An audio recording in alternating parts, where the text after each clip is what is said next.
ፈትከኛ ጌታ ክብር ላንተ ይሁን። በሕይወታችን ላይ ትልቅ ተግዳሮት ስለሆነብን ስለ ይቅርታ ዛሬ እንማራለን። እባክን ኢንፎርሜሽን ብቻ የበደሉን ሰዎች አሉ፣ ያቆሰሉን ሰዎች አሉ፣ ያሳዘኑን ሰዎች ያንተን ጥልቅ የሆነ የይቅርታን ሕይወት ስንማር ጌታ ሆይ የይቅርታ መንፈስ ሕይወታችንን እንዲወር በኢየሱስ ክርስቶስ ስም እንለምንሃለን። ታላቅ እግዚአብሔር የይቅርታ መንፈስ ሕይወታችን እንዲቆጣጠር እንጸልያለን። ይህንን ቃልህን ስንሰማ ጌታ ይቅርታ ማድረግ ያቃታቸው በቅርብ ሰዎቻቸው ዘመዶቻቸው የቆሰሉትን አንተ መንፈስን ማድረግ ብትፈልግ ምንም አይሳንም። ስኮል ሲያደርጉ ወደዚህ ወደሚፈወሱበት ቅዱስ ቃል እንድትመራቸው በኢየሱስ ክርስቶስ ስም እንጸልያለን። ይህንን ስለ ክርስቶስ ይቅርታ ስንማር እንቅፋት ይሆን የሚፈልግ የጨለማ ኃይል ጉልበቱ በኢየሱስ ክርስቶስ ስም እንቃወማለን። በስም ኃይል እየተነሳና የተከለከለ ያለን ሰዓት ሁሉ በኢየሱስ ክርስቶስ ስም ለኛ ይተባረከ ይሁን። አቤቱ እናመሰግናለን። ክብር ላንተ ይሁን በጌታ በኢየሱስ ክርስቶስ ድንቅ ስም አሜን። እግዚአብሔር ለዘላለም ይወደስ። ትናንትና ያነሳነው ስለ ጌታችን ልክ እንደኔ ኃላፊነት ይሰማችሁ የሚለውን ሐሳብ ነው አንስተን የነበርነው። ልክ እንደኔ ኃላፊነት ይሰማችሁ የሚለውን ነው። ኢየሱስ ክርስቶስ ስለ ደቀ መዛሙርቶቹ ጥልቅ ኃላፊነት ይሰማዋል። በተለይ ስለ አገልግሎትም ጥልቅ ኃላፊነት ይሰማዋል። ከብዙ ደቀ መዛሙርቶቹ መካከል ሐዋርያት አድርጎ ጌታችን ከመሾሙ በፊት እስኪነጋ ድረስ ይጸልይ ነበረ። በነጋ ጊዜ ከደቀ መዛሙርቶቹ መካከል 12ቱን መርጦ ሐዋርያት ብሎ እንደሾማቸው አይተናል። በጸሎት ስለ ሐዋርያቱ በተደጋጋሚ ጌታ ኢየሱስ ክርስቶስ እንደሚጸልይ በተለይም በዮሐንስ ወንጌል ምዕራፍ 17 ሙሉ ምዕራፍ በዚያ መልኩ እንደተጻፈ አንስተናል።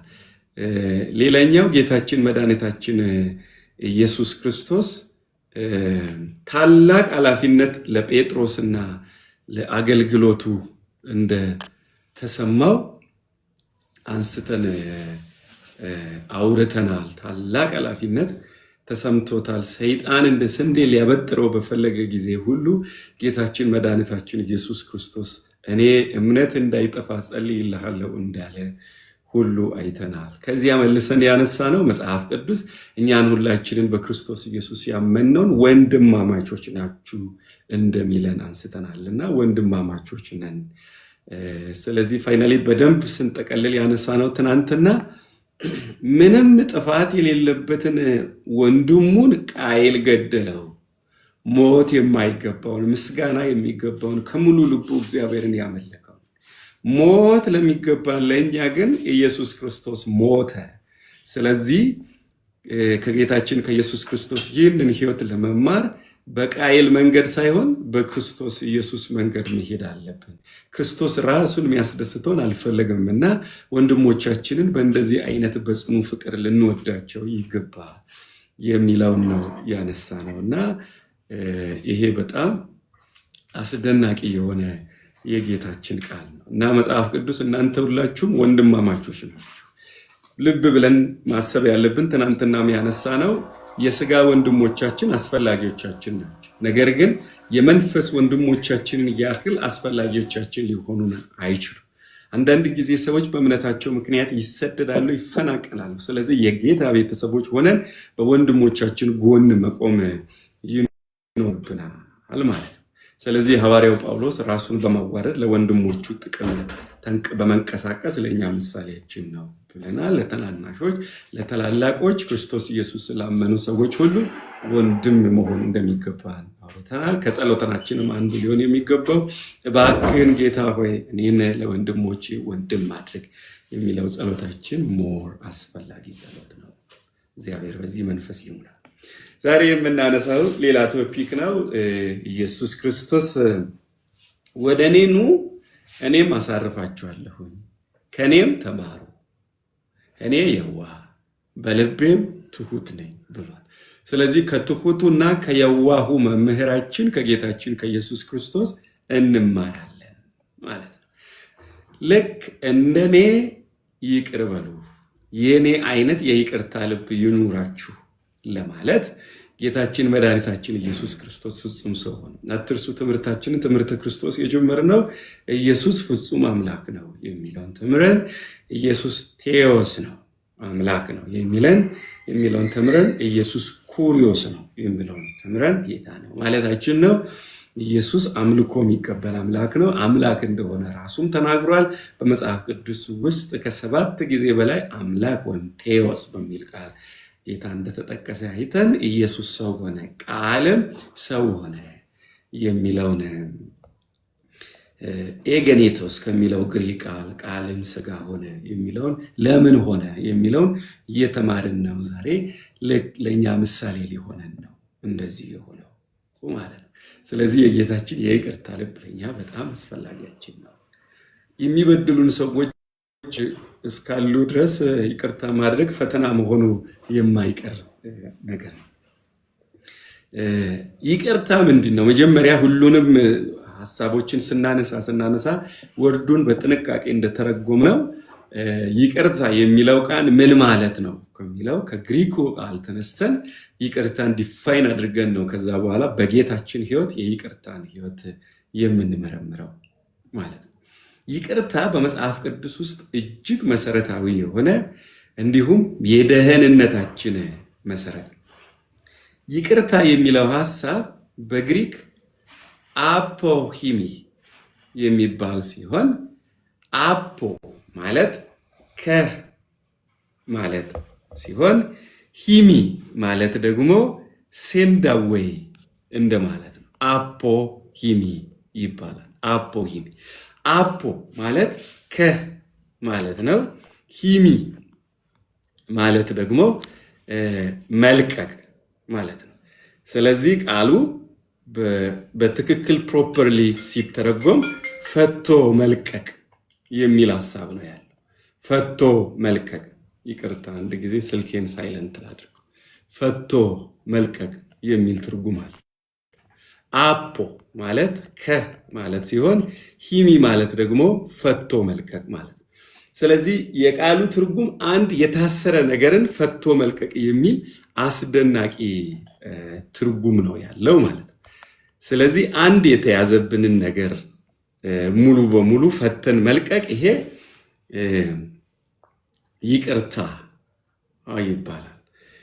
ይህ ቃል በመጽሐፍ ቅዱስ ውስጥ የተለያዩ ሐሳቦችን ያመለክታል። አንደኛው የዕዳ ሙሉ በሙሉ መሰረዝን፣ የዕዳ ሙሉ በሙሉ መሰረዝን። የማቴዎስ ወንጌል ምዕራፍ 18 ከቁጥር 32 ላይ ከዚያ ወዲያ ጌታው ጠርቶ አንተ ክፉ ባሪያ ስለለመንኸኝ ያን ዕዳ ሁሉ ተውሁልህ፣ ስለለመንኸኝ ያን ዕዳ ሁሉ ተውሁልህ። ስለዚህ ምንድነው ይቅርታ? ዕዳን ሙሉ በሙሉ መሰረዝ። ኢየሱስ ክርስቶስ ስለ ይቅርታ ሲያስተምር የተናገረው የማቴዎስ ወንጌል ምዕራፍ 18 ከቁጥር 32 ላይ ከዚያ ወዲያ ጌታው ጠርቶ አንተ ክፉ ባሪያ ስለለመንኸኝ ያ ዕዳ ሁሉ ተውሁል። ስለዚህ ይቅርታ ማለት በአንድ ሰው ላይ የተከመረ ዕዳን ሙሉ በሙሉ የመሰረዝ ሕይወት ይቅርታ ይባላል። ሁለተኛ ይቅርታን እንዴት ነው መጽሐፍ ቅዱስ ዲፋይን ያደረገው? የማቴዎስ ወንጌል ምዕራፍ 9 ከቁጥር 2 ላይ የኃጢአት ይቅርታ ነው። የኃጢአት ይቅርታ። ኢየሱስም እምነታቸውን አይቶ ሽባውን አንተ ልጅ አይዞህ ኃጢአትህ ተሰረየችልህ አለው። ኃጢአትህ ተሰረየችልህ አለው። ስለዚህ ይቅርታ የሚለው ቃል የኃጢአት መሰረይን የሚገልጽ ሐሳብ። ሶስተኛ የስስ ልብ ሐሳብ ነው። የስስ ልብ ሐሳብ ነው። አንደኛ ዮሐንስ ምዕራፍ 1 ከቁጥር 9 ላይ ሰዎች በልባቸው አዝነው የሚያደርጉት የልብ ርኅሩህነትን የሚያመለክት ነው። በኃጢአታችን ብንጸጸት ኃጢአታችንንም ይቅር ሊለን ከአመፃም ሁሉ የታመነ ነው ይላል። ስለዚህ መጸጸት ማለት በማድረጋችን የምንከፋበትና የምናዝንበትን ተግባር የሚገልጽ ሐሳብ ነው። ስለዚህ ይቅርታ ማለት አንድ ስስ ልብ ያለው ሰው የሚያደርገው ነው እንጂ በጣም ሃርድን የሆነ ሃርት ያለው ሰው የሚለማመደው ነገር አይደለም። የስስ ልብ ውጤት ነው። ሰዎች ልባቸው ስስ ካልሆነ ይቅርታን መለማመድ አይችሉም። ይበልጥ ልባቸው እየጠነከረ ይሄዳል ማለት ነው። ስለዚህ ይቅርታ በመጽሐፍ ቅዱስ ይቅርታ የሚለው ቃል አትርሱ፣ አፖኪሚ ከሚል ቃል የመጣው በቁሙ ቃሉ ሲተረጎም ፈቶ መልቀቅ የሚል ሐሳብ አለ። ዕዳ ሙሉ በሙሉ መሰረዝ፣ የኃጢአት ይቅርታ መስጠት ስስ ልብ ያላቸው ሰዎች የሚለማመዱት ነገር እንደሆነ ይናገራል ማለት ነው። በብሉይ ኪዳን ይቅርታና መስዋዕት ሁለቱ በጣም የተቆራኙ እንደሆኑ ስናጠና ስለ ይቅርታ በጣም አስደናቂ ነገር እንማራለን። ይቅርታ የሚለው በህገወጥ መንገድ ድንበር የተሻገረን ሰው መልቀቅን፣ ዕዳ መሰረዝን፣ በደል መሸፈንን የሚያመለክት ቃል ነው። ስለዚህ ይቅርታ የሚለው ቃል አንድ በህገወጥ መንገድ ፈቃድ ሳይሰጠው የተሻገረ ሰው፣ ለምሳሌ ያለ ኢትዮጵያ ፈቃድ ከኬንያን ድንበር ወደ ኢትዮጵያ የተሻገረ ኦር ያለ አሜሪካን መንግስት ፈቃድ ከሜክሲኮ ድንበር ወደ አሜሪካን ሀገር የተሻገረ ሰው መታሰር ነበረበት ወይም ዲፖርት መደረግ ነበረበት። ግን ይቅርታ ያንን ሰውን ሳያስሩ መልቀቅ፣ ብዙ ዕዳ ያለበትን ሰው በዕዳው ምክንያት ሳይበቀሉ ይቅር ማለት፣ እንዲሁም በደልን መሸፈን የሚል ቃል ይተረጉም ያመለክታል ማለት ነው። እንዲሁም በአንደኛ ቆሮንቶስ ምዕራፍ 4 ከቁጥር 8 ይህንን የሚደግፍ ሐሳብ እናገኛለን። ካፒር የሚለው የዕብራይስጥ ቃል የሚያመለክተው መሸፈንን ይቅርታ ማድረግ የሚል ትርጉም ያለው ቃልም ካሪዝማ የሚል ቃል ሲሆን ፍቺው አንድ ነገር ያለምንም ቅድመ ሁኔታ በነፃ መስጠት የሚል ትርጉም አለው ማለት ነው። ይቅርታ በይገባኛል የማይሰጥ በስራ ሊገኝ የማይችል መሆኑን ያመለክታል ማለት ነው። ያለምንም ቅድመ ሁኔታ የሚሰጥ ስጦታ ነው ይቅርታ ማለት ነው። የሉቃስ ወንጌል 7:42፣ ኤፌሶን 4:32፣ ቆላሲስ 3:13 እነዚህን ሐሳቦችን በግልጽ ያመለክታል ማለት ነው። ስለዚህ ይቅርታ መሸፈን ማለት ነው። በብሉይ ኪዳን ዘመን አንድ ሰው መስዋዕት ሲያቀርብ ፋይናሊ ምንድን ነው የሚያገኘው? ይቅርታን ያገኛል። ስለዚህ ከመስዋዕት ስራ ጋር የተገናኘ መሆኑ ይቅርታ የጌታችንን የመቤዠት ተግባር በጣም የሚያመለክት ነው። ምክንያቱም የብሉይ ኪዳኑ ይቅርታ ምን አይነት ነው? አንድ ሰው በደል ከፈጸመ በዚያ እንስሳ አናት ላይ እጆቹን አድርጎ ኃጢአቱን በሙሉ ይናዘዛል። ከዚያ በኋላ ያ እንስሳ ይታረዳል። የሰውየው እጁን ጭኖ በሚናዘዝበት ጊዜ በሰውየው ላይ ያለ በደል በሙሉ ወደ እንስሳው እንዳለፈና እንስሳው ሲታረድ ኃጢአተኛው ሰው ኮምፕሊትሊ እንደተወገደ ተደርጎ ይታሰባል ማለት ነው። ስለዚህ የይቅርታን መሰረታዊ ትምህርት የምናገኘው ከኦልድ ቴስታመንት ነው ማለት ነው። መዝገበ ቃላቶች ይቅርታን እንዴት ነው የተረጎሙት? በተለይም እኔ በጣም የምወደው ሚሪያም ዊብስተር የተባለ ዲክሽነሪ ስለ ይቅርታ እንደዚህ ብሏል። በአንድ ሰው ወይም በአንድ ነገር ላይ ያለን ቁጣ በማብረድ መውቀስ ማቆም የሚለውን ያመለክታል። to stop feeling of anger ወይም to stop blaming someone የሚል ቃል አለ። someone who has done something wrong የሆነ መጥፎ ነገር በእኛ ላይ ባደረገ ሰው ላይ ያለንን ቁጣን ማቆም፣ እንዲሁም ደግሞ ያንን ሰው መውቀስ ማቆም ይቅርታ ይባላል። ስለዚህ የቁጣ ስሜታችን ካልበረደ ይቅርታችን ፉል አይደለም ነው በዚህ ዲክሽነሪ ትርጉም ማለት። እንዲሁም ደግሞ ያንን ሰውን መውቀስ መኮንን እስካላቆም ድረስ ክርስትናችን ነው ይቅርታችን ይጎለዋል ማለት ነው። ሌላኛው ዕዳ እንዲከፍል መጠየቅን ማቆም to stop requiring payment of money that is owed የሆነ አንድ ሰው የተበደረውን ዕዳ ወይም ገንዘብ ሊሆን ይችላል፣ ሳምቲንግ ንብረት ሊሆን ይችላል፣ መልስልኝ ብሎ ወጥሮ መያዝን ማቆም፣ ይሄ ይቅርታ ይባላል። the true forgiveness ማለት ነው። ይቅርታ ማለት በቁሙ ሲፈታ ፈቶ መልቀቅ የሚል ትርጉም አለ። የእግዚአብሔር ይቅርታ ማለት እግዚአብሔር ከሕዝቡ ጋር ግንኙነት የሚያድስበት ነው። እግዚአብሔር አንድ አገር ይቅር አለ ማለት ሊያመጣባቸው የነበረውን ቅጣት ተወ ማለት ነው።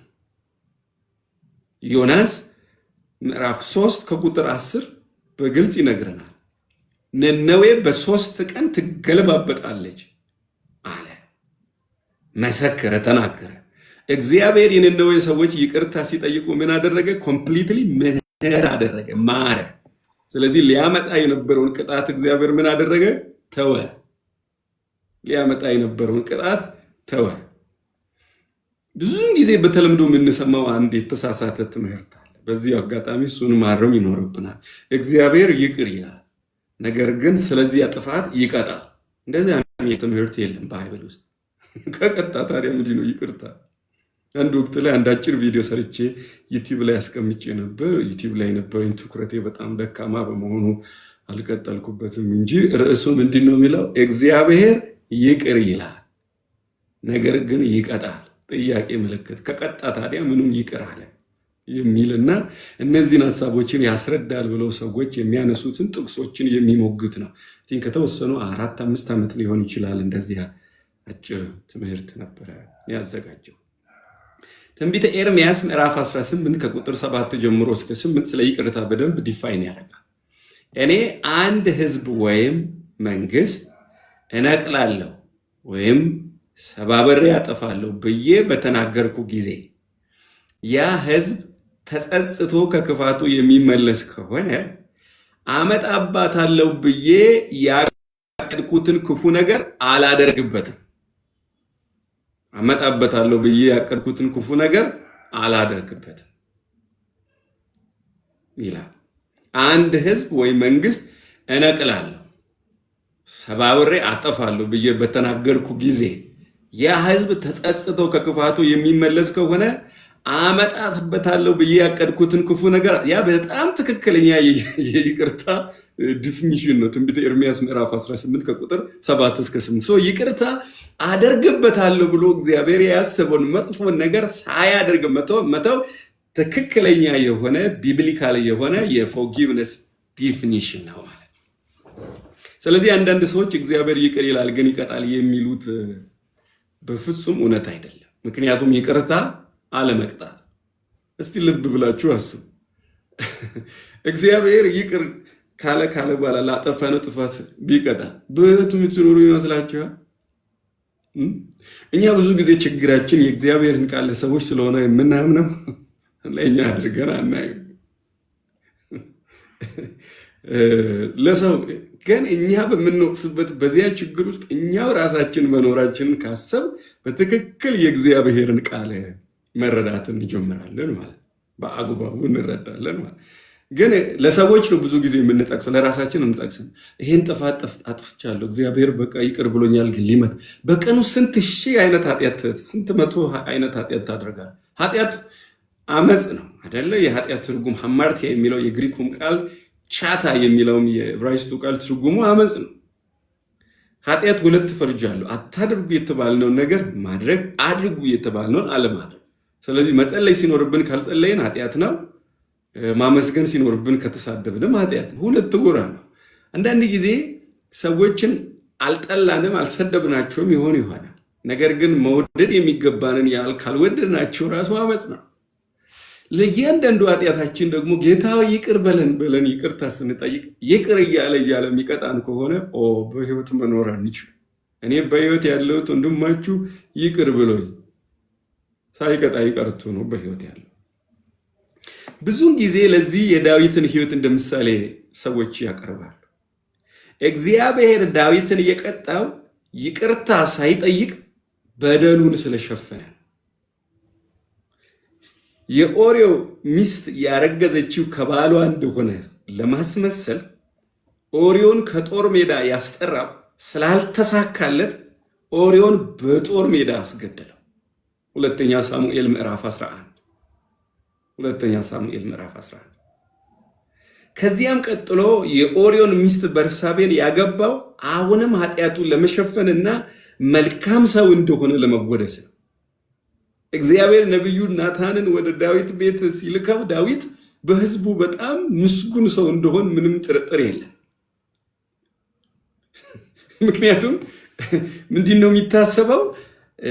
መጀመሪያ ያሰበው ሐሳብ እንግዲህ ሁላችንም እናውቃለን አይደለ? ዳዊት ሰው ሁሉ ጦር ሜዳ ላይ ያለ ሰገነት ላይ ይዝናና ነበረ።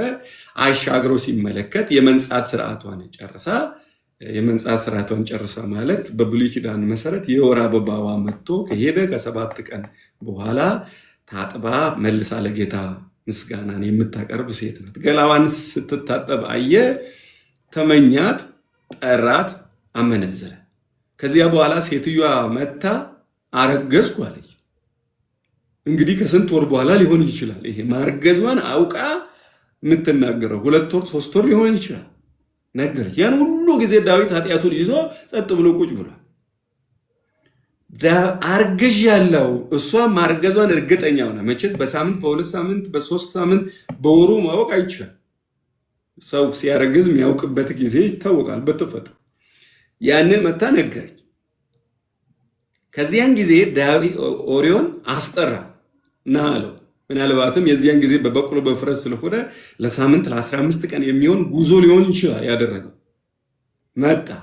ከመጣ በኋላ ከሚስት ጋር ተኛ አለው። ከሷ ቤት ሄደ አለው። ኧረ እኔ የእስራኤል ታቦት በሜዳ ህዝቡ በሜዳ እያለ ከባለቤቴ ጋር አላድርም አለ ኦሪዮ። አጠጣውና አሰክረው፣ ሂድና እቤት እደራ። ሲመጣ ሲያይ አሁንም ኦሪዮ ደጅ ነው። ዳዊት ለምንድን ነው ይሄን ሁሉ ኃጢአቱን ለመሸፈን የሚታገለው? ቤት ሄዶ ካደረ ከሚስቱ ነው ያረገዘው ለማለትና እሱ ማመንዘሩ ለመደበቅ ነበር። እግዚአብሔር እንደሚያየው ረስቷል። በሰው ፊት ለመጽደቅ ነበር ዳዊት ጥረት ሲያደርግ ነበር። ይሄ ሁሉ አልሆን ሲል ዳዊት ሌላ ጠማማ ነገር ነበር ያደረገው። ፈጽሞ ይህንን ማድረግ እንዳልቻለ ባየ ጊዜ ደብዳቤ ጽፎ ለኦሪዮ ሰጠው። ይህንን ለጦር አዛዡ ነገር የንጉስ ማህተም የቀለበት ይሄ በሰም ቀልጦ ወይም በሸክላ የሚሰራ ስለሆነ መስበር አይቻልም። ወስዶ ሰጠ። ደብዳቤው ምን ይላል? ፊት ለፊት አቁሙ የሚል ነው። ጦር በበዛበት ሰዓት ላይ የጦር አዛዡ ወስዶ ኦሪዮን ፊት ለፊት አቆሙ። በጦር ተወግቶ ሞተ። ከዚያ በኋላ ዳዊት በርሳቤን ወደ ቤቷ መጣ። ምን እያለ ነው? ምስኪኑ ኦሪዮን በጦር ሜዳ ስለሞተ ያባል እንዳትቀር ዳዊት ሚስት አድርጎ ወሰደ፣ ዋጃት። እንዴት አይነት ግሩም ሰው ነው! ለወታደር ያለው አክብሮት፣ ልጆቹና ሚስቱ ደሃ እንዳይሆኑ ዳዊት ተብሎ በማህበረሰቡ የሚወደስ ተግባር አደረገ። ስለዚህ ሁሉ ከሆነ በኋላ እግዚአብሔር አምላክ ናታንን ልኮ ዳዊት ቤት ላይ ያለውን ቅጣት አስታወቀ። ስለዚህ ዳዊት ንስሐ በመግባቱ ሳይሆን እግዚአብሔር ዳዊትን የቀጣው ዳዊት ኃጢአቱን ለመሸፈን ያደረገውን በጣም መሰሪ ስራን እግዚአብሔር በምት ነበረ የገለጠለት ማለት። ስለዚህ ዳዊት ኃጢአቱን ሸፍኖ ቀጠለ እንጂ ኃጢአቱን አልተናዘዘም። ስለዚህ እግዚአብሔር በእርሱ ላይ የወሰነውን ቅጣት ነብዩን ልኮ አስታወቀው። የመጽሐፍ ቅዱስ አጥኞች እንደሚነግሩን ዳዊት ኃጢአት ከሰራ በኋላ ከ10 ዓመት በኋላ ነው እግዚአብሔር ናታንን የላከው። ስለዚህ ቢያንስ ለነዚህ ዓመት ዘመናት በሙሉ ዳዊት እንዲህ አይነት ከባድ በደሉን ደብቆ ቁጭ ብሎ ይኖር የነበረ አደገኛ ተግባር የፈጸመ ሰው ነው ማለት። ስለዚህ ይሄ ስለ ይቅርታ ይሄን ጠቅሰን በፍጹም እግዚአብሔር ይቅር ይላል ግን ይቀጣል ማለት ግራውንድ የሚሰጠን የእግዚአብሔር ቃል አይደለም ማለት። እኛም ዛሬ ኃጢአታችንን ሸፍነን በኃጢአት ላይ ኃጢአት አድርገን አንዱን ኃጢአት ለመሸፈን ሰውን የምንገድል ከሆነ ከጌታ ዘንድ ብርቱ የሆነ በትር በሕይወታችን ላይ ይወድቅብናል። ነገር ግን በስስ ልባችን በእግዚአብሔር ፊት ወድቀን አቤቱ ቅድም የተናገርኩት ንግግር ተገቢ አይደለም ብለን በጌታ ቤት ስንወተውት እግዚአብሔር አምላካችን ከምት ያድነናል፣ ይቅር ይለናል። ነገር ግን ኃጢአት ላይ ኃጢአት እያደረገን የምንቀጥል ከሆነ እግዚአብሔር አፍቃሪ አባት ስለሆነ እንደ ልጆቹ አድርጎ ስለሚያየን እንድንመለስ ይመታናል ማለት። ስለዚህ ዳዊትንም እንኳን እግዚአብሔር የገሰጸው ፐኒሽመንት ሳይሆን ዲሲፕሊን አደረገ። ምቱ ሲበረታበት ዳዊት በእግዚአብሔር ፊት ወድቆ ኃጢአቱን በእግዚአብሔር ፊት ተናዘዘ፣ ለመነ። እግዚአብሔርም ከዳዊት ጋር ታርቆ ስራውን እንደቀጠለ መጽሐፍ ቅዱስ ይመሰክራል። ብዙውን ጊዜ የሚነሳው ሌላኛው ሐሳብ ሰው የዘራን ያንኑን ያጭዳል የሚለው ሐሳብ። አይ ቲንክ እንደዚህ አይነት ሐሳብ አቢዩዝ የተደረገ የመጽሐፍ ቅዱስ ክፍል ሌላ ያለ ሁሉ አይመስለኝም። ገላትያ ምዕራፍ 6 ከቁጥር 7 ጀምሮ እስከ 8 ያለ ጳውሎስ በክፍሉ ያነሳው በመንፈስ መዝራትና በስጋ መዝራትን ውጤቱም መበስበስና የዘላለም ሕይወት ነው። ስለዚህ ክፍሉ የሚያወራው ዛሬ ያደረከውን መልካም ነገር በሙሉ መልሰህ ታጭዳለህ የሚል አስተምህሮ ሳይሆን በክርስቶስ ኢየሱስ መሆንና በሕግ መሆንን ሁለቱን በንጽጽር የሚያቀርብ በሕግ መሆንና እንዲሁም ደግሞ በክርስቶስ መሆን። በገላትያ መልእክት ላይ ሐዋርያው ጳውሎስ እየሞገተ ያለው በክርስቶስ ኢየሱስ በማመናችን የዘላለም ሕይወት እናገኛለን ኦር ሕግን በመጠበቅ እንድናለን የሚል በጣም ጠንካራ ሙግቶች አሉ። ሕግን በመጠበቅ እጸድቃለሁ የሚል ማንም ቢኖር ሕግን የማይጠበቅ የተረገመ ነው ስለሚል የተረገመ ነው የሚለው። ስለዚህ ክፍሉ ላይ የምናጭደው ያመሰገነን ማመስገን ምናምን እኛ አንድ ጥቅስ ብቻ ስለምናነብ አንድ ቁጥር ቆርጠን ስለምናይ እንጂ ክፍሉ መበስበስና የዘላለም ሕይወት ነው ምናጭደው፣ ወይ መበስበስ ወይ የዘላለም ሕይወት። ይህ መጥፋትና መዳን ጋር የተቆራኘ እንደሆነ በግልጽ እናያለን። የመኸሩ ጊዜስ የት ነው? መቼ ነው? እውነት አሁን እዚህ የዘራነው ነገር በሙሉ አሁን ያሳጭደናል ጌታ። ብዙ ገንዘብ ከሰጠን አሁኑኑ ባለጠጋ እንሆናለን። ሰዎችን ምንሳደብ ከሆነ ወዲያው እንሰደባለን፣ ምናሞገስ ከሆነ እንሞገሳለን። እዚሁ ነው አይደለም። የመኸሩ ጊዜም በሰማይ። ይህ ሐሳብ መዳንና አለመዳንን የሚያመለክት እንጂ ለእያንዳንዱ ኃጢአታችን እግዚአብሔር ክፍያ እዚህ በምድር ይሰጠናል ማለት ነው። ያ ከሆነ ቃየል እንደተናገረው ኃጢአታችን መሸከም የማንችለው በጣም ታላቅ። በክርስቶስ ሆነን ለሰራነው መልካም ስራ ዋጋ የምናገኘው በሰማይ። ሐዋርያው ጳውሎስ የዘራነውን ሰው ያጭዳል አትሳቱ ካለ በኋላ አጨዳ ሰዓት መቼ እንደሆነ ቁጥር 9 ላይ በግልጽ ነው የነገረን። ገላትያ ምዕራፍ 6 ቁጥር 9 ተስፋ ካልቆረጥን ወቅቱ ሲደርስ መኸር ስለምንሰበስብ መልካም ስራ ከመስራት አንስነፍ ይላል። ስለዚህ የመኸር ወቅት መቼ ነው? ወደ ጌታችን የምንሄድበት የመጨረሻ ሰዓት። ጌታችን መድኃኒታችን ኢየሱስ ክርስቶስ ከመኸር ጋር ተያይዞ በግልጽ ነግሮናል። ምንድነው ያለ? በእርሻ ቦታ ላይ ስንዴ ተዘርቶ ነበር ይላል። በእርሻ ቦታ ላይ ስንዴ ተዘርቶ ነበር። በኋላ ከስንዴው ጋር እንክርዳድም አንድ ላይ በቀለ። አገልጋዮች መጥተው ጌታ ኢየሱስ በተናገረው ምሳሌ ስንዴ ዘርተን የለምን እንክርዳድ እንዴት በቀለ ብሎ ሲጠይቅ ምሳሌውም ኢየሱስ እንደተናገረው እናንተ ተኝታችሁ ሳላችሁ ክፉ መጥቶ ስንዴ መካከል እንክርዳድ ዘራ። አገልጋዮችም ሄደው ጌታዬ ከስንዴ መካከል እንክርዳዱን እንለቅም ዘንድ ትወዳለህን አሉ። የዚህን ጊዜ ተው። በመኸሩ ጊዜ መላእክት ስንዴንና እንክርዳድን ይለያሉ። ስንዴውን ወደ ጎተራው እንክርዳዱን በማይጠፋ እሳት ይጥላሉ አለ። ስለዚህ የመኸር ወቅት ተብሎ በመጽሐፍ ቅዱስ የተነገረን የዘመን መጨረሻ ነው እንጂ እዚሁ ለሰራነው ኃጢአት ሁሉ እዚሁ ለሰራነው መልካም ነገር ሁሉ እዚሁ እግዚአብሔር ይከፍልናል የሚል አስተምህሮና ሐሳብ አይ ቲንክ አውዱን በትክክል ካለማየት የመነጨ ነው። እግዚአብሔር ይቅር ይላል ግን ይቀጣል። ሁላችንም እግዚአብሔር ለእያንዳንዱ ጥፋታችን የሚቀጣን ከሆነ መጥፋታችን ነው። በጣም ትልቅ የሆነ አደገኛ ነገር በህይወታችን ላይ መፈጠሩ ነው ማለት ነው። ስለዚህ ይህንን በጣም በጥንቃቄና በአግባቡ ልንመለከተው የሚገባ ሐሳብ ነው ማለት ነው። ስለዚህ ይቅርታ ማለት አለመቅጣት ነው። ይቅርታ ማለት ፈቶ መልቀቅ ነው። ይቅርታ ማለት አለመበቀል ነው። ይቅርታ ማለት ቁጣ ማርገብ ነው። ይቅርታ ማለት እግዚአብሔር ያቀደውን መጥፎን ጥፋት አለመፈጸም ነው። ይቅርታ ማለት ቁጣን አብርዶ ወቀሳን ማቆም ነው። ስለዚህ ትክክለኛ የሆነ የይቅርታ ዲፊኒሽን ከባይብል የምናየው ያንኑ ነው ማለት ነው። አንዳንድ ጊዜ ይቅር ብያለሁ ግን በፍጹም ካንተ ጋር ሁለተኛ አንገናኝም እንል ይሆናል። የጌታችንን አይነት ይቅርታ የምንማር ከሆነ ጌታ ይቅር ካለን በኋላ ከኛ ጋር እንደ ድሮ ይሆናል። ይቅር ብያለሁ ግን ካንተ ጋር እንደ ድሮ አልሆንም ጌታ ካለን መጥፋታችን ነው። የሉቃስ ወንጌል ምዕራፍ 23 ከቁጥር 33 ጀምሮ እስከ 34 የጌታችንን ታላቅ ይቅርታን ያሳየናል። ቀራንዮ ወይም የራስ ቅል ወደ ተባለ ስፍራ በደረሱ ጊዜ በዚያ ኢየሱስን ሰቀሉት ይላል። አሁን ቀጥለን ደግሞ ይቅርታን በዚህ መልኩ ዲፋይን ካደረግነው የጌታችንን የይቅርታ ሕይወት ቀስ ቀስ እያልን ደግሞ እንመረምራለን። ቀራንዮ ወይም የራስ ቅል ወደ ተባለ ስፍራ በደረሱ ጊዜ በዚያ ኢየሱስን ሰቀሉት። እንዲሁም ሁለቱን ወንጀለኞች በኢየሱስ ግራና ቀኝ ሰቀሏቸው። ከዚህም በኋላ ኢየሱስ አባት ሆይ የሚያደርጉትን ስለማያውቁ ይቅር በላቸው አለ። ወታደሮችም ዕጣ ተጣጥለው የኢየሱስን ልብስ ተከፋፈሉ። ኢየሱስ ክርስቶስ በመስቀል ላይ ሆኖ ካወራቸው አስገራሚ ንግግሮች መካከል ይህ ሉቃስ ብቻ የመዘገበው ለገዳዮቹ አባቱን ይቅርታ የለመነው ዋነኛው። ኢየሱስ ክርስቶስ የመስቀል ላይ ንግግሮች ምንላቸው አሉ አይደል? ጠማኝ ብሏል።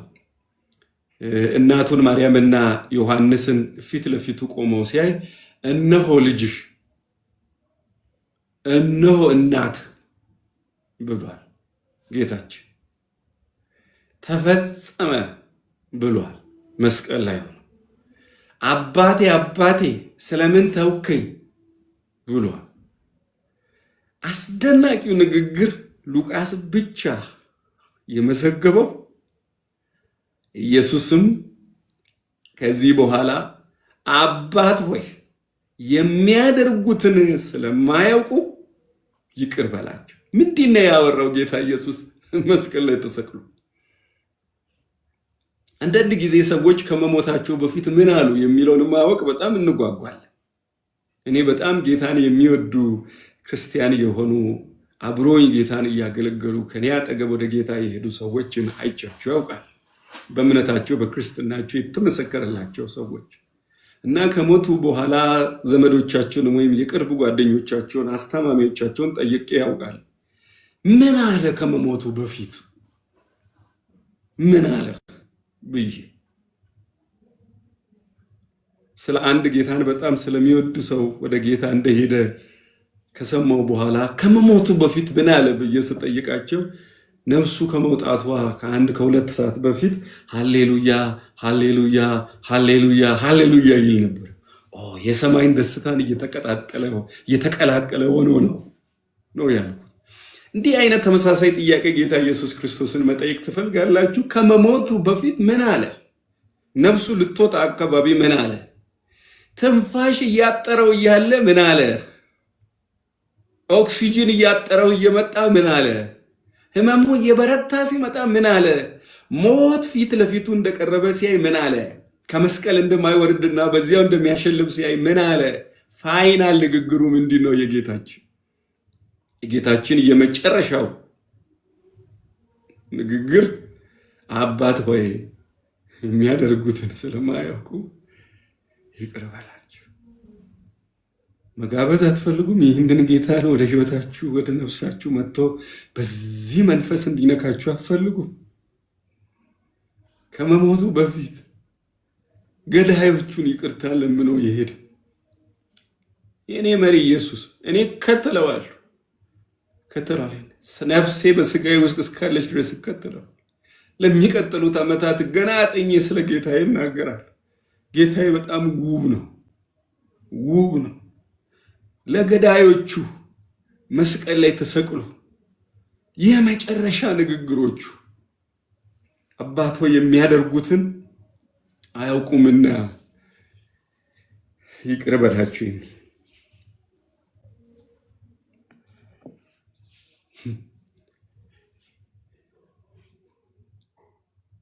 የጌታ በነፍሳችን የጌታ በልባችን እንዲኖር እንፈልግ። በሚስማር ቸንክረው ያስቀመጡትን የሚያሰቃዩትን ከመሞቱ በፊት የኔ ጌታ ውቡ ኢየሱስ በውበት የተሞላ ኢየሱስ ይቅርታ ለምን።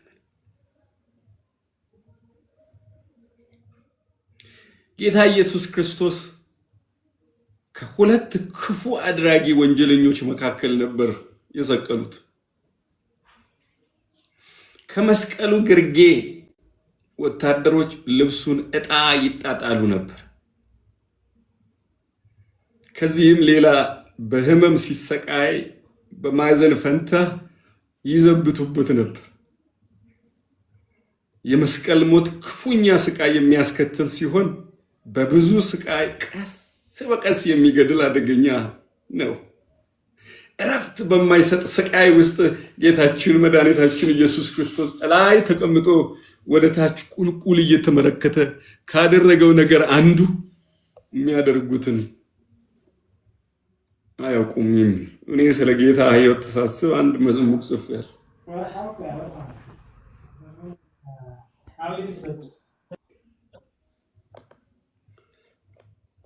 ልብሶቹን ገፈው እርቃኑን ሰቅለው ዕጣ ሲጣጣሉ ግርጌ ተቀምጠው ህመም እያሰቃየው የሚዘብቱበትን ቁልቁል ተመልክቶ ቁማርተኞች የሚያደርጉትን አያውቁምና ይቅር በላቸው አለ በልመና የሚል። ምን አይነት ልብ ነው ይህ? ለኔም ስጠኝ ጌታዬ እባክህ፣ አንተን ካየው በኋላ ራሴን ሳያፍራለሁ፣ እባክህን ኢየሱሴ ሕይወቴን ለውጠው የሚል መዝሙር ጽፌያለሁ ለራሴ። ቀስ ቀስ እያለህ እያሰቃየ የሚገድል ህመም ውስጥ ሆኖ ኢየሱስ ክርስቶስ አባት ሆይ የሚያደርጉትን አያውቁምና አለ። እያደረጉት ያሉት ነገር ምን ያህል ከባድና ክፉ ነገር እንደነበር አልገባቸው። መምህራቸውን ተስፋቸውን እየገደሉት ደግሞ ማንን ስቀለው እያሉ ሰቅለውም እያሰቃዩና እየገደሉ እንደሆነ አልገባቸው። እውነተኛ መሲህ መሆኑን አልተረዱ። ለመለኮታዊ እውነት አይናቸው ታውሮባቸዋል። ኃጢአታቸውም ህሊናቸውን አሳውሮባቸዋል።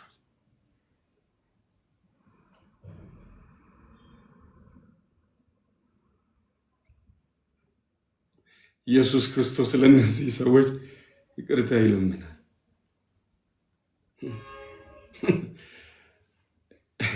እኛ እኮ ህመሙ ከተወን በኋላ ትዝታው ስለሚያስጨንቀን ነው ይቅር ማለት የሚያቅት። ኢየሱስ በህመሙ መሃል ላይ ሆኖ ይቅርታ ይለምናል። በዓለም ላይ እስከዛሬ የመስቀል ሞት ያህል አሰቃቂ ሞት የለም። ባለፈው ጊዜ ስለ ጌታችን የመስቀል ስቃይ በደንብ አይተናል። ከ7 እስከ 8 ኢንች የሚረዝም ሚስማር ውፍረቱ ዙሪያ ገባው ራዲየሱ 1 ሴንቲሜትር የሚደርስ ይቸነከራል። እንደውም ጥናት እንደሚያረጋግጠው የእጅ መዳፍ የሰውነትን ክብደት ሊሸከም አይችልም። አንዳንድ ጊዜ ተሰብሮ ተገንጥሎ ሊወጣ ስለሚችል በተለምዶ አይሁዶች እዚህ የእጅ አንጓ የምንልበት ቦታ ላይ ነው አጥንት ሰብሮ እንዲገባ የሚያደርጉት። እዚህ ጋር ነው የሚወጉት። እዚህ ጋር በዚያ ነው የሚጣበቀው። እግርም እንደዚሁ አጥንት ሰርስሮ ነው የሚገባው። በዚህ ሰብሮ እዚህ ጋር ያለውን አጥንት ምን ያህል ህመም ሊያስከትል ይችላል? እሱ ብቻ አይደለም፣ የሰውነታችን ክብደት እዚህ ላይ ቢሆን ደግሞ ምን ያህል ህመም ያደርስብናል። ስለዚህ አንድ ወንጀለኛ የታሰረ ሰው፣ ወንጀለኛ የተባለ ሰው እንደዚህ ተሰቅሎ ተቸንክሮ ሲቆይ ሙሉ የሰውነቱ ክብደት በእጁ ላይ በሚሆንበት ጊዜ በጣም ከመጠን በላይ ስለሚያሰቃየው ከህመሙ ለመገላገል ስል ክብደት ከእጁ ላይ እንዴትም ወስዶ ለእግር ይሰጣል፣ ዝቅ ያደርጋል ራሱ። እግር ደግሞ በዚያ ችንካር ላይ ያረፈ ስለሆነ ይህ ነው የማይባል ወደር የሌለው ህመም በእግር ላይ ይሆናል። ወደር የሌለው ህመም በእግር ላይ ይሆናል። ስለዚህ እግር ላይ በጣም ስለሚያማው ራስን ደግሞ ከፍ ያደርግና ክብደቱን ሳብ ያደርገው ለእጅ ይሰጣል። እጅም ደግሞ የት የሌለው ከባድ የሆነ ህመም ይሰማዋል። ወዲያና ወደ ታች በሚያደርግበት ጊዜ ጀርባው ከመሰቀሉ በፊት አንድ ወንጀለኛ መገረፍ አለበት ብሎ የሮም ህግ ስለሚያሳይ ያ የተገረፈ መግረፊያው ሰውነትን ቦጫጭቆ የወሰደው ከመስቀል ጋር ሲነካካ ከፍተኛ ህመም ያደርስበታል። ትንሽ እንቅስቃሴ ካደረገ ራስ ላይ የተጎነጎነ የእሾህ አክሊል አለ። ያም በጣም ጠንካራና እስከ ውስጥ ድረስ ሰርስሮ መውጋት የሚችል እሾህ ያደርጋል። ኢየሱስ ክርስቶስ እንደዚህ አይነት እረፍት በማይሰጥ ስቃይ ውስጥ ተቀምጦ ወደ ታች ሲመለከት ገዳዮቹን ሲያይ ሳት ይዝነብ ተበቀላቸው ከምድር ገጽ አጥፋቸው የሚል ልመና ሳይሆን ጌታችን የሚያደርጉት ምን እንደሆነ አያውቁምና እባክህን አባቶ ይቅር በላቸዋል። ስለዚህ ክፉ ለሚያደርጉብን ሁሉ ይቅርታ ለማድረግ ምሳሌ ለመሆን ኢየሱስ ክርስቶስ የህይወታችን ምሳሌ። እንኳን ተከተል ነው ይህንን ጌታ። ሌላ በሚቀጥሉት ዘመናት እንደገና ኮሚትድ እንሆንለታለን ለጌታችን።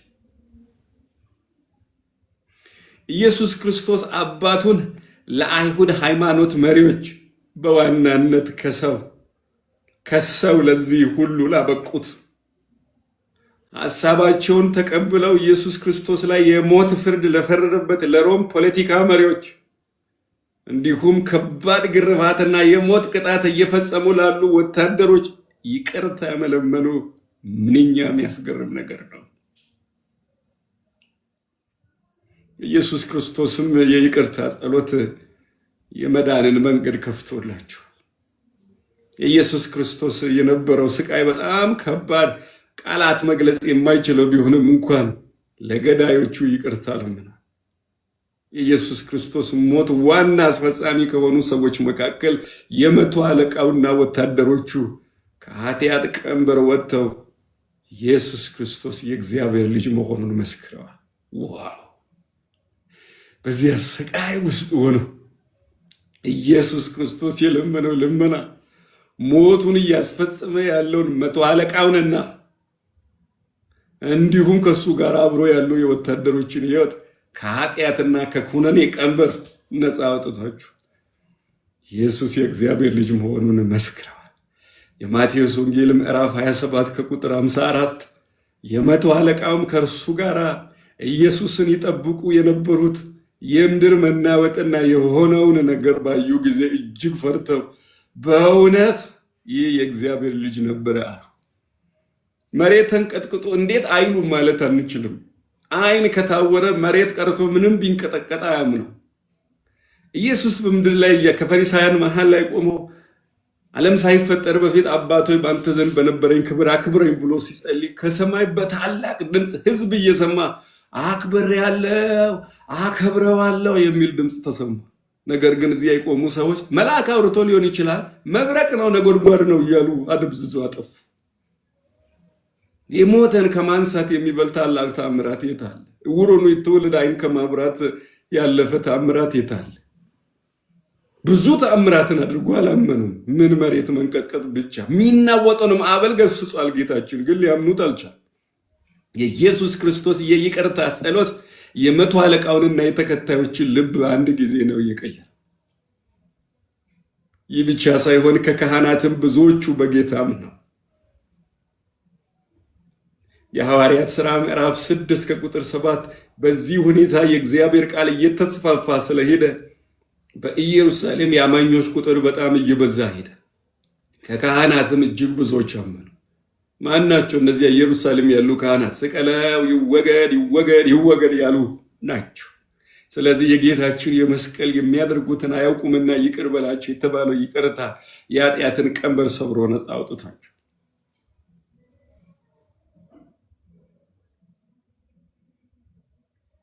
ማርክ ኢሙር የተባለ ሰው እንደዚህ ብሏል። መስቀል ላይ በነበረ ጊዜ ከተናገረው የመጀመሪያ ቃል አንጻር እኛም ከሌሎች በተሰነዘረብን ስድብ ወይም ሐሜት ቂም ለመያዝ ወይም ቅሬታ ለማሰር የሚያበቃን አንዳች ምክንያት አይኖረንም። በተለያየ ምክንያት ልባቸው የቆሰለ ሁሉ የክርስቶስ ቁስልና ለተቃዋሚዎቹ በመጀመሪያ የሰጡን ምላሽ ማስታወስ ይገባቸዋል ብሎ ጽፏል። መስቀል ላይ በነበረ ጊዜ ከተናገረው የመጀመሪያ ቃል አንጻር እኛ ከሌሎች በተሰነዘረብን ስድብ ወይም ሐሜት ቂም ለመያዝ ወይም ቅሬታ ለማሰር የሚያበቃን ምክንያት ያሳጣናል። የጌታችን ተበድያለሁ የምትሉትን በደል በሙሉ አምጡና ከጌታ ከኢየሱስ ክርስቶስ ጋር ለማነጻጸር ሞክሩ። ኢየሱስ ክርስቶስ የደረሰበት ስቃይ በጣም ከባድ። ኢየሱስ ያን ስቃይ ይቅር ካለ እኛ ስም ማጥፋትን፣ ሐሜትን እንዲሁም አንዳንድ ስድብ ቃላትን ዝቅ አድርጎ ያዩንን ሰዎችን ይቅር ለማለት አቅም እናገኛለን። ሰዎች ያቆስሉናል። በተለያየ ምክንያት በሰዎች ቁስል ሊሆን ይችላል። የክርስቶስ ቁስል ግን ከኛ ቁስል ይበልጣል። ሰዎች ሊቃወሙን ይችላል። ክርስቶስ ላይ የደረሰበት ተቃውሞ ከሁሉ ይበልጣል። ስለዚህ በልባችሁ ቁስል ያለባችሁ፣ ስብራት ያለባችሁ፣ ባል የበደላችሁ፣ ወንድም የበደላችሁ፣ እህት የበደላችሁ፣ ፓስተር የበደላችሁ፣ የቤተ ክርስቲያን መሪ የበደላችሁ አይኖቻችሁን አንሱና ጌታችሁን ተመልከቱ። ጉልበት ታገኛላችሁ፣ ኃይል ታገኛላችሁ፣ ይቅር ለማለት አቅም ታገኛላችሁ። የራሳችሁን በደል ደረሰብኝ የምትሉትን በደልና ጌታ ኢየሱስ ክርስቶስ ጋር ያለውን በደል ሁለቱን አንድ ላይ በማነጻጸር ተመልከቱ። ይህ በጣም አስደናቂ ነው። እግዚአብሔር በይቅርታ መንፈስ ይሙላል። አሜን። ሌላኛው የጌታችን አስደናቂ የይቅርታ ልብ በስምዖን ጴጥሮስ ሕይወት እንመለከታለን። ዮሐንስ ወንጌል ምዕራፍ 21 ከቁጥር 15 ቁርስ ከበሉ በኋላ ኢየሱስ ስምዖን ጴጥሮስን የዮና ልጅ ስምዖን ሆይ እነዚህ ከሚወዱኝ ይበልጥ ትወደኛለህን? አለ። እርሱም አዎ ጌታዬ ሆይ እኔም እንደምወድህ አንተ ታውቃለህ ሲል መለሰለት ይላል ዮሐንስ ወንጌል ምዕራፍ 21 ከቁጥር 15። ኢየሱስ ክርስቶስ ከስምዖን ጴጥሮስ ጋር ከትንሣኤ በኋላ ያደረገው ወዳጅነት ስመለከት ይቅርታ ወደር የሌለው መሆኑን በማሰብ ሁል ጊዜ መገረም ይኖርብናል። እኔ በጣም ይደንቀኛል። ኢየሱስ ክርስቶስ ከስምዖን ጴጥሮስ ጋር ከትንሣኤ በኋላ ያደረገውን ወዳጅነት ስመለከት እንዴት እንደሚያጽናናኝ። የኔ መሪ የኔ ጌታ እንዲህ አይነት የይቅርታ ልብ ያለው መሆኑን ሳስብ እንደገና አጠጋው ዘንድ እመኛለሁ። ኢየሱስ ክርስቶስ ፍጹም አምላክና ፍጹም ሰው እንደመሆኑ አንድ ሰው የሚሰማው ልብን የሚሰብር አጋጣሚ ሁሉ ሊጎዳው እንደሚችል የማይካድ ሀቅ። መጽሐፍ ቅዱስ ኢየሱስን ሰው መሰለ አይልም፣ ሰው ሆነ ይላል። መምሰል ሌላ መሆን ሌላ ነው። ያ ማለት ልክ ሰው ሲገፋን ልባችን እንደሚያዘን እኔ ከኔ ጋር የቅርቤ ነው ወዳጄ ነው ምስጢረኛዬ ነው ብዬ ያወራሁት ሰው እንደ ከዳኝ ሳቅ በጣም አዝናለሁ። ይስተካከል ሁሉ ምስጢሬን ዘግዝኬ ከነገርኩ በኋላ በሱ ከመከራት የሚበልጥ ህመም አይኖረኝም። ስምዖን ጴጥሮስ ግን እንዲህ አይነት ከባድ ችግር በክርስቶስ ኢየሱስ ላይ አድርሷል። አላውቀውም አለ ሰውየው። አይቼውም አላውቅም አለ። ኧረ ከሱ ጋር ግንኙነት የለንም አለ። ደግሞም ያለው በችግር ወቅት መሆኑ በጣም የሚያሳዝን። እኔ በህይወቴ በጣም ካዘንኩባቸው ነገሮች አንድ ወቅት ላይ በጣም የቅርቤ የሆነ አገልጋይ በጣም ልጅ በነበርኩ ጊዜ በልጅነቴ ጊዜ ስለኔ አገልግሎት ምስክርነት እንዲያወራ ተጠየቀ። አብሮኝ ይጸልይ ነበር። አብሮኝ የጌታን ቃል ያጠና ነበር። ሊጠቅመኝም ላይጠቅመኝም ይችላል። ግን ከኔ ጋር ያሉ ሰዎች እሱ በጣም ወዳጁ ነው፣ ይበልጥ ያውቀዋል፣ ስለሱ ምስክርነት ይንገር ተብሎ ሲጠየቅ ኧረ እኔ አላውቀውም አለ። በደል ካደረሱ ሰዎች በላይ በጣም ከባድ የሆነብኝ አላውቀውም የሚል ቃል ብቻ የተጠቀመን ይህንን መጋቢ ይቅር ማለት ረጅም ጊዜ በልቤ ውስጥ እንድታገል አድርጎኛል። በጸሎት ኃይል ጌታ ሙሉ ይቅርታ እንዳደርግለት አደረገ። በተለይም በመጥፎ ቀናችሁ ምስክርነት አልሰጥም የሚሉ ሰዎች ምንኛ ይጎዷችሁ። በጣም ክፉ ጉዳት ነው። ስምዖን ጴጥሮስ እንዲህ አይነት የልብ ስብራት ጌታ ላይ አድርሶበታል። ጌታ ግን ከትንሣኤ በኋላ አብሮት ምግብ ሲበላ እናያለን።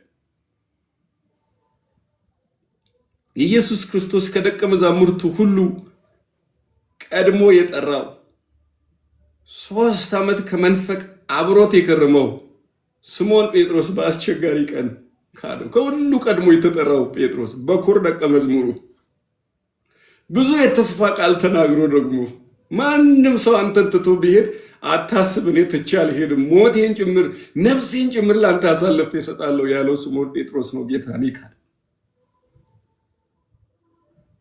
ኢየሱስ ክርስቶስ የሚገጥመው ቀን ምን ያህል ልብ የሚሰብር እንደሆነ አስቀድሞም ተናግሮ ነበር። ዮሐንስ ወንጌል ምዕራፍ 16 ከቁጥር 32 ይሁን እንጂ እያንዳንዳችሁ በየበኩላችሁ የምትበታተኑበትና እኔን ብቻዬን የምትተውበት ሰዓት ይመጣል፣ ሰዓቱም አሁን ደርሷል። ነገር ግን አብ ከኔ ጋር ስለሆነ ብቻዬን አይደለሁም ማለት ምን ያህል ሁኔታው ልብ የሚሰብር እንደሆነ ኢየሱስ በተናገረው ቃል አስቀድሞ በተነበየው ቃል መረዳት እንችላለን። ይሁን እንጂ እያንዳንዳችሁ በየበኩላችሁ የምትበታተኑበትና እኔን ብቻዬን የምትተውበት ቀን ይመጣል። በጋራም አይደለም። ኢየሱስ ክርስቶስን መጥተው እጁን ሲያስሩ እግራቸው ወደ አመራቸው ቦታ ሮጡ። የማርቆስ ወንጌል አንዱንም ሲሮጥ ያዙን፣ ልብሱን በእጃቸው ጥሎ ራቆቱን ሸሸ ይላል። በብዙ ሺህ ሰዎች ይከበብ የነበረ ጌታ ሰዎች አጋፍተውት የልብሱን ዘርፍ የነካማን እንደሆነ ማይታወቅበት ከሰው ብዛት የተነሳ እነ ዘኬዎስ ሾላ ዛፍ ላይ ወጥተው የሚያዩት ጌታችን አንድም ሰው አጠገቡ ሳይኖር በጠላቶቹ እጁ ብቻ ወደቀ። እውነት ነው። በመከራ ቀን ለብቻ መሆንና የቅርብ ሰዎች ሁሉ ትተውት ማየት በጣም ሊጎዳ የሚችል ነገር። ነገር ግን የተለየ ነገር በዚህ እናገኛለን። ኢየሱስ ክርስቶስ በሚያዝበት ጊዜ የሚሆነው ነገር አስቀድሞ የተተነበየ እንደሆነ ተናግሮ ነበር። በዚያን ጊዜ ኢየሱስ ደቀ መዛሙርቱን እንዲህ አላቸው፣ እረኛውን እመታለሁ፣ የመንጋውን በጎች ይበተናሉ ተብሎ ተጽፏል። በዚህች ሌሊት ሁላችሁም ትክዱኛላችሁ አለ። የማቴዎስ ወንጌል 26 ከቁጥር 31 ጌታችን ነብይ በመሆኑ ይተነበያል ይሆን ያለው። ይህንንም ከትንቢተ ዘካርያስ 13 ከቁጥር 7 ጠቅሷል። ይህ ብቻ ሳይሆን ኢየሱስ ክርስቶስ ወደ ፈተና እንዳትገቡ ተግታችሁ ጸልዩ ሁሉ ብሏቸው ነበር። እነርሱ ግን በመጸለይና በመትጋት ፈንታ እንቀላፍተው ነበር። ምናልባትም ተግቶ ቢሆኑ ኖሮ ከእንደዚህ አይነት ከከባድ ክህደት ያመልጡ ነበር።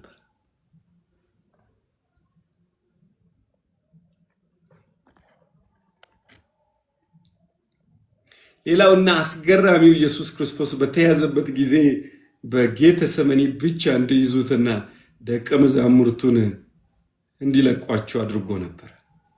እርሱ እኔ ነኝ ብያችኋለሁ፣ እንግዲህ የምትፈልጉት እኔን ከሆነ እነዚህን ተዋቸው ይሂዱ አለ። ነገር ግን ስምዖን ጴጥሮስና የዘብዴዎስ ልጅ ዮሐንስ ኢየሱስን ተከትለው መጡ። ይህም አንዱ አለመታዘዝና ትልቅ ውድቀት ጋር የመራ ነው። ሂዱ ከተባሉ መሄድ ነው። ኢየሱስ ክርስቶስ ስምዖን ጴጥሮስ እንደሚከዳው አስቀድሞ ተናግሮ ነበር። ግን ይህን ሰምቶ አልተጠነቀቀም። ደግሞ አንቀላፋ እንጂ ከዚህ ችግር ለመዳን አልጸለየም። ጴጥሮስ ራሱን ከፍ ከፍ አድርጎ ጠላትን አሳንሶ ነበር የተመለከተው። ውጊያው በስጋና በደም እንዳልሆነ አልገባም ነበር። ነገር ግን ውጊያው ከመንፈስ ኃይላት ጋር በመሆኑ ራሱ ወድቆ ጌታችንን ልብ የሚያሳዝን ነገር አደረገ። የጴጥሮስ ነገሮችን በትክክል አለመረዳት፣ ለራሱ ከፍተኛ ግምት የመስጠት የትህትና ጉድለት ለውድቀቱ ምክንያት ሆነ።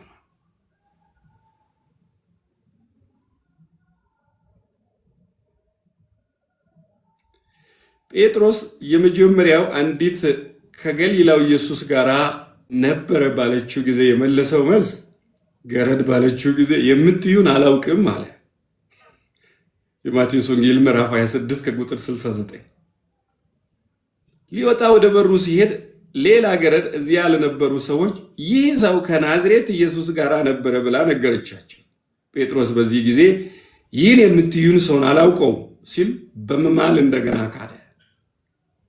እንዲሁም ማቴዎስ ወንጌል 26 ከቁጥር 72 ላይ ከጥቂት ጊዜ በዚያ ከቆሙት መካከል አንዱ አነጋገር ያስታውቃል፣ በእርግጥ አንተ ከእርሱ አንዱ ነህ፣ ከነርሱ አንዱ ነህ። ዮሐንስ ወንጌል ሶስተኛን ጥያቄ ያቀረበለት ጴጥሮስ ጆሮ የቆረጠው ማልኮስ ዘመድ እንደሆነ ይነግረናል። በዚህ ጊዜ ስምዖን ጴጥሮስ እኔ ይህን ሰውን አላውቀውም እያለ ራሱን መራገምና መማል ጀመረ።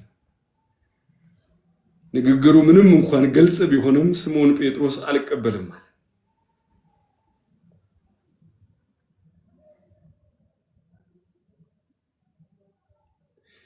ይህን ሁሉ እንግዲህ ክህደት የፈጸመው ስምዖን ጴጥሮስ ተራግሞ በአይሁድ ባህል የተናገሩት ቃል እውነትና የማይለወጥ መሆኑን ለመግለጽ በመሐላ ራሳቸውን ይራገሙ ነበር። ይህን ነገር ተናገሬ እንደሆን ክፉ ነገር ሁሉ በላይ ይምጣ፣ ይህን ካደረኩ ወይም ከዋሸሁ ኩነኔ በላይ ላይ ይምጣ፣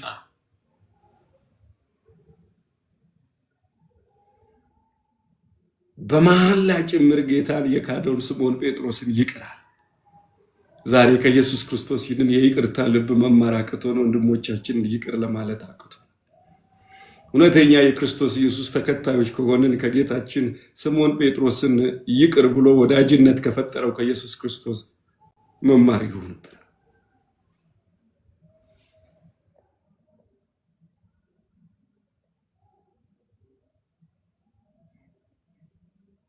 ስምዖን ጴጥሮስ ምርር ብሎ ስለ ጥፋቱ ሲያለቅስ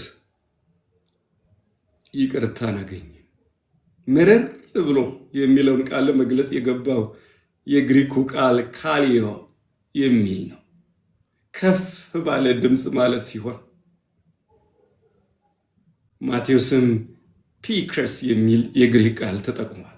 ይህም መራራ ለቅሶ ወይም ለሞተ ሰው የሚለቀስ ለቅሶ። ይህም በማቴዎስ ወንጌል ምዕራፍ 2 ከቁጥር 18 ራሔልም ስለ ልጆቹ አለቀሰች ከሚለው ቃል ጋር ተመሳሳይ ነው። ለአንድ ለሞተ ሰው የሚለቀስ ለቅሶ ስምዖን ጴጥሮስ አለቀሰ። በቃ ሞቻለሁ ማለት ነው።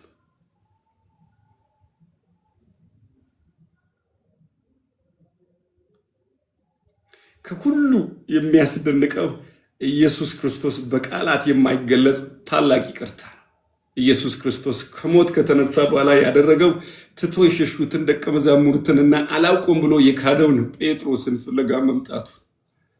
ኢየሱስ ከሞት ከተነሳ በኋላ በትንሣኤ አካል ሲመጣ በዮሐንስ ወንጌል ምዕራፍ 21 ሌሊቱን በሙሉ አሳ ለማጠር ሞክረው አቅተው ግራ ተጋብተው የተቀመጡ ደቀ መዛሙርቶቹን ፍለጋ መጣ።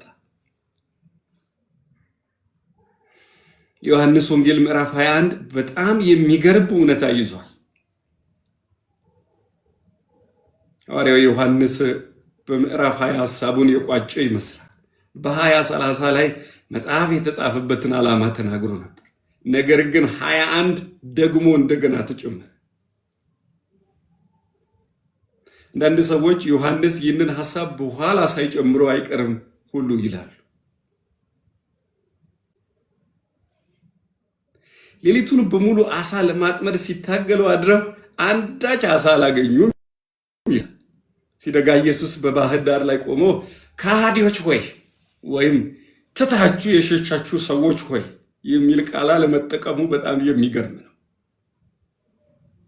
ዮሐንስ ወንጌል ምዕራፍ 21 ከቁጥር 5 ላይ ኢየሱስም ልጆች ሆይ አንዳች አሳ አላችሁን አላቸው። ይህም የኢየሱስ ክርስቶስ ይቅርታ ምን ያህል ታላቅ እንደሆነ ያስገነዝበናል።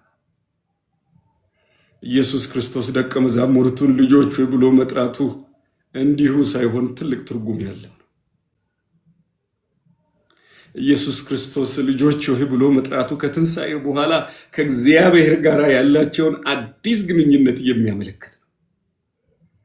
ዮሐንስ ምዕራፍ 1 ከቁጥር 12 ላይ በእግዚአብሔር ልጅ ለሚያምኑ ሁሉ የልጅነትን ስልጣን ሰጥቷችኋል ብሎ ጀምሯል።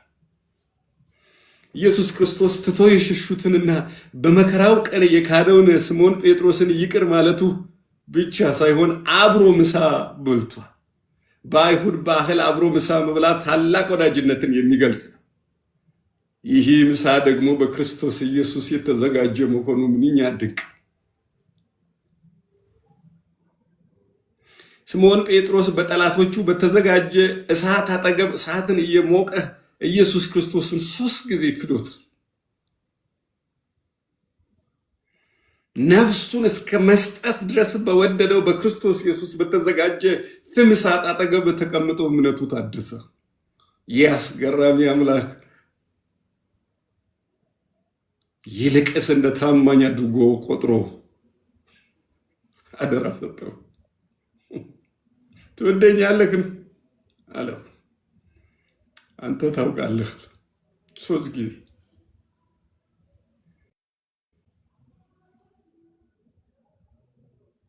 አይገርምም?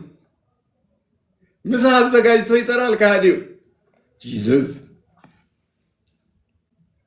ስምዖን ጴጥሮስ እሳት ፊም አጠገብ ስለካደ ጌታ ራሱ እሳት ፊም አጠገብ ላይ ምሳ እየጋበዘ ስምዖን ጴጥሮስ ኢየሱስን ሲከዳው ኢየሱስ ሳይበላ ሌሊቱን በጥፊ እየተመታ ነበረ በረሃብ ቦታ። ኢየሱስ ክርስቶስ ግን ኑ ምሳ ብሉ አላቸው። በጠላቶቹ በተዘጋጀ እሳት አጠገብ የካዶን ጴጥሮስን ራሱ ባነደደው እሳት አጠገብ ከምሳ ጋር እምነቱን አደሰለት። ደስ አይላችሁ? እንዲህ አይነት አባት አለን፣ እንዲህ አይነት ጌታ አለ። ብንወድቅ የሚያነሳ በይቅርታ የተሞላ እንደገና እድል የሚሰጠን 3 ጊዜ የካዶን ስምዖን ጴጥሮስን ሊያድስ ስለፈለገ 3 ጊዜ ስምዖን ጴጥሮስን ትወደኛለህን ብሎ ጠየቀው። ያ በጣም አስደናቂ ድንቅ የሆነ የጌታችን ቃል።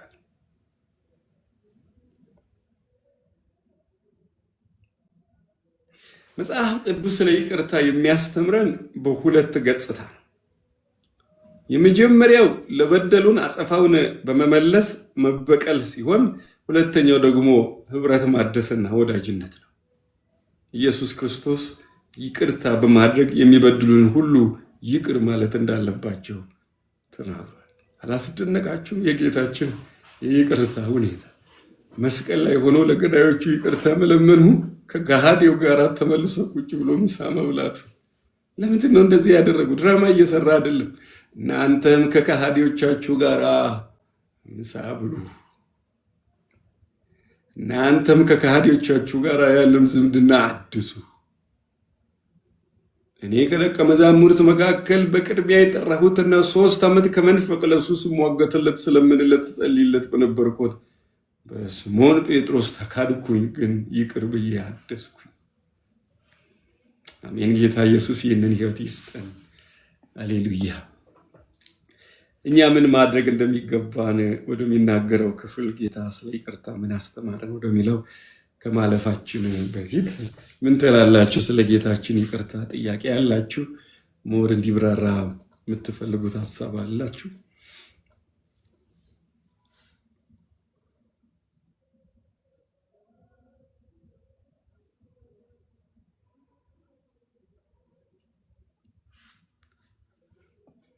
ሪፍሌክት ማድረግ የምትፈልጉት ካለ እንሰማና እንቀጥላለን።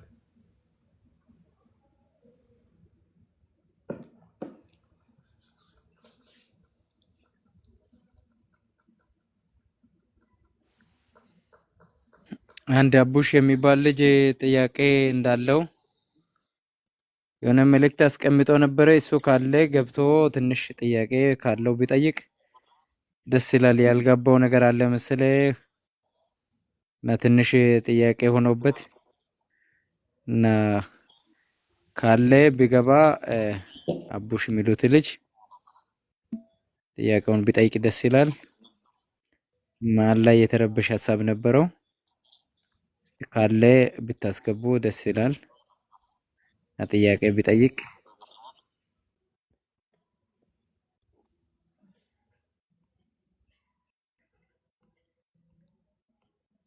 ይሄ አንዳንድ እንደዚህ ሊረብሹ የሚያስቡ ናቸው። እንደዚህ አይነት ነገር የሚጠይቁት እኛ አሁን በምንማርበት ከይቅርታ ጋር የተያያዘ ጥያቄ እንጂ ሌላ ጥያቄ ብዙ አያስፈልገንም። እንደዚህ አንዳንድ ለረብሻ ብለው የሚመጡ አሉ። እነሱ ይመስለኛል። ሌላ ሞር ከይቅርታ ጋር ተያይዞ ያለ ጥያቄ ሀሳብ ካለ ስለ ጌታችን ይቅርታ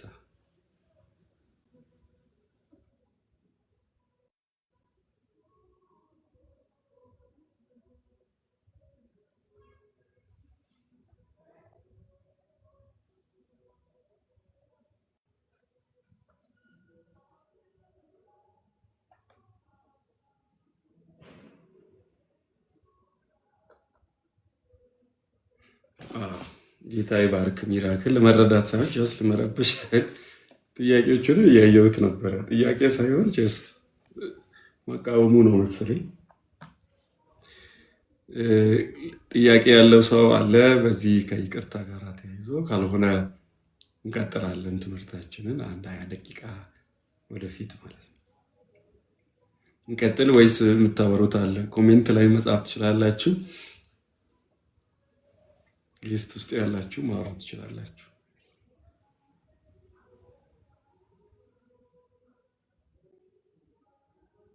ጀስት እየሰማችሁም እንደሆነ ለማረጋገጥ ስለሆነ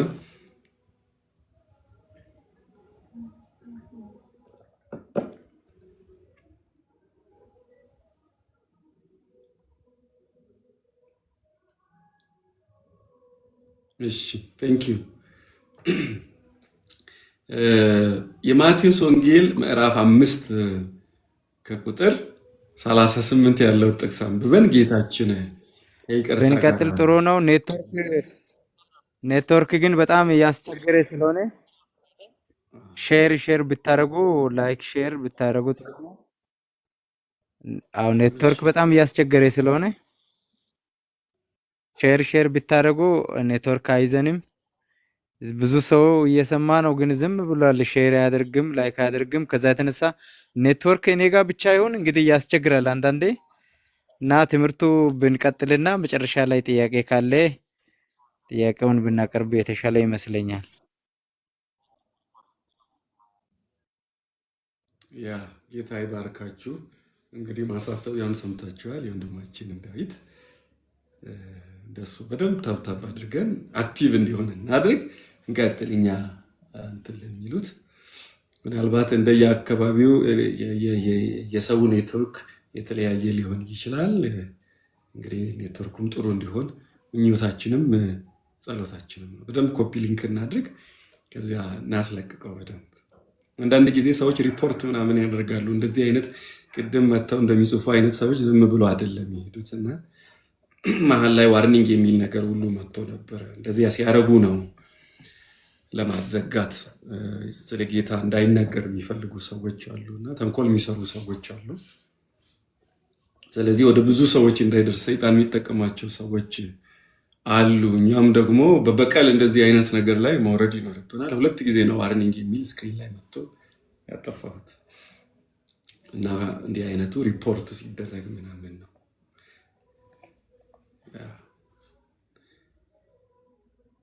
እሺ የማቴዎስ ወንጌል ምዕራፍ 5 ከቁጥር 38 ላይ ያለውን ቃል እናነባለን። ዓይን ስለ ዓይን ጥርስ ስለ ጥርስ እንደተባለ ሰምታችኋል። እኔ ግን እንዲህ እላችኋለሁ፣ ክፉ የሚያደርግባችሁን ሰው አትበቀሉ፣ ነገር ግን ቀኝ ጉንጭን ለሚመታ ግራ ጉንጭህን አዙርለት ይላል እያለ ይቀጥላል ጌታችን ስለ ይቅርታ። ኢየሱስ ክርስቶስ ላለመበቀል በማቴዎስ ወንጌል ያስተማረውን በ2 መልክ ከፍለን ማየት እንችላለን። የመጀመሪያው ከቁጥር 38 ጀምሮ እስከ 48 ያለው ስለሚበድሉን ሰዎች ሊኖረን ስለሚገባ ምላሽ ሲሆን፣ ሁለተኛው ደግሞ ከቁጥር 43 እስከ 48 ያለው ስለ ጠላቶቻችን ሊኖረን ስለሚገባን ጠባዮች ያስተምራል። ስለዚህ በ2 ክፍል ነው። የማቴዎስ ወንጌል ምዕራፍ 5 ከቁጥር 38 እስከ 48 ስለሚበድሉን ሰዎች ሊኖረን የሚገባ ምላሽ፣ የማቴዎስ ወንጌል ምዕራፍ 5 ከቁጥር 43 እስከ 48 ስለ ጠላቶቻችን ሊኖረን ስለሚገባ ባህሪያት ወይም ጠባዮች ያስረዳል። ዓይን ስለ ዓይን ጥርስ ስለ ጥርስ የሚለው በሕግ 3 ጊዜ ይገኛል። ዘጸአት ምዕራፍ 21 ከቁጥር 24፣ ዘሌዋውያን 24 ከቁጥር 30፣ ዘዳግም 19 ከቁጥር 21 3 ጊዜ ዓይን ስለ ዓይን ጥርስ ስለ ጥርስ የሚለው ይገኛል። ይህ ሕግ መሰረት ያደረገው በያዕቆብ ልጆች ታሪክ ላይ ነው። የያዕቆብ ልጆች እህታቸው ዲና በሃርሞን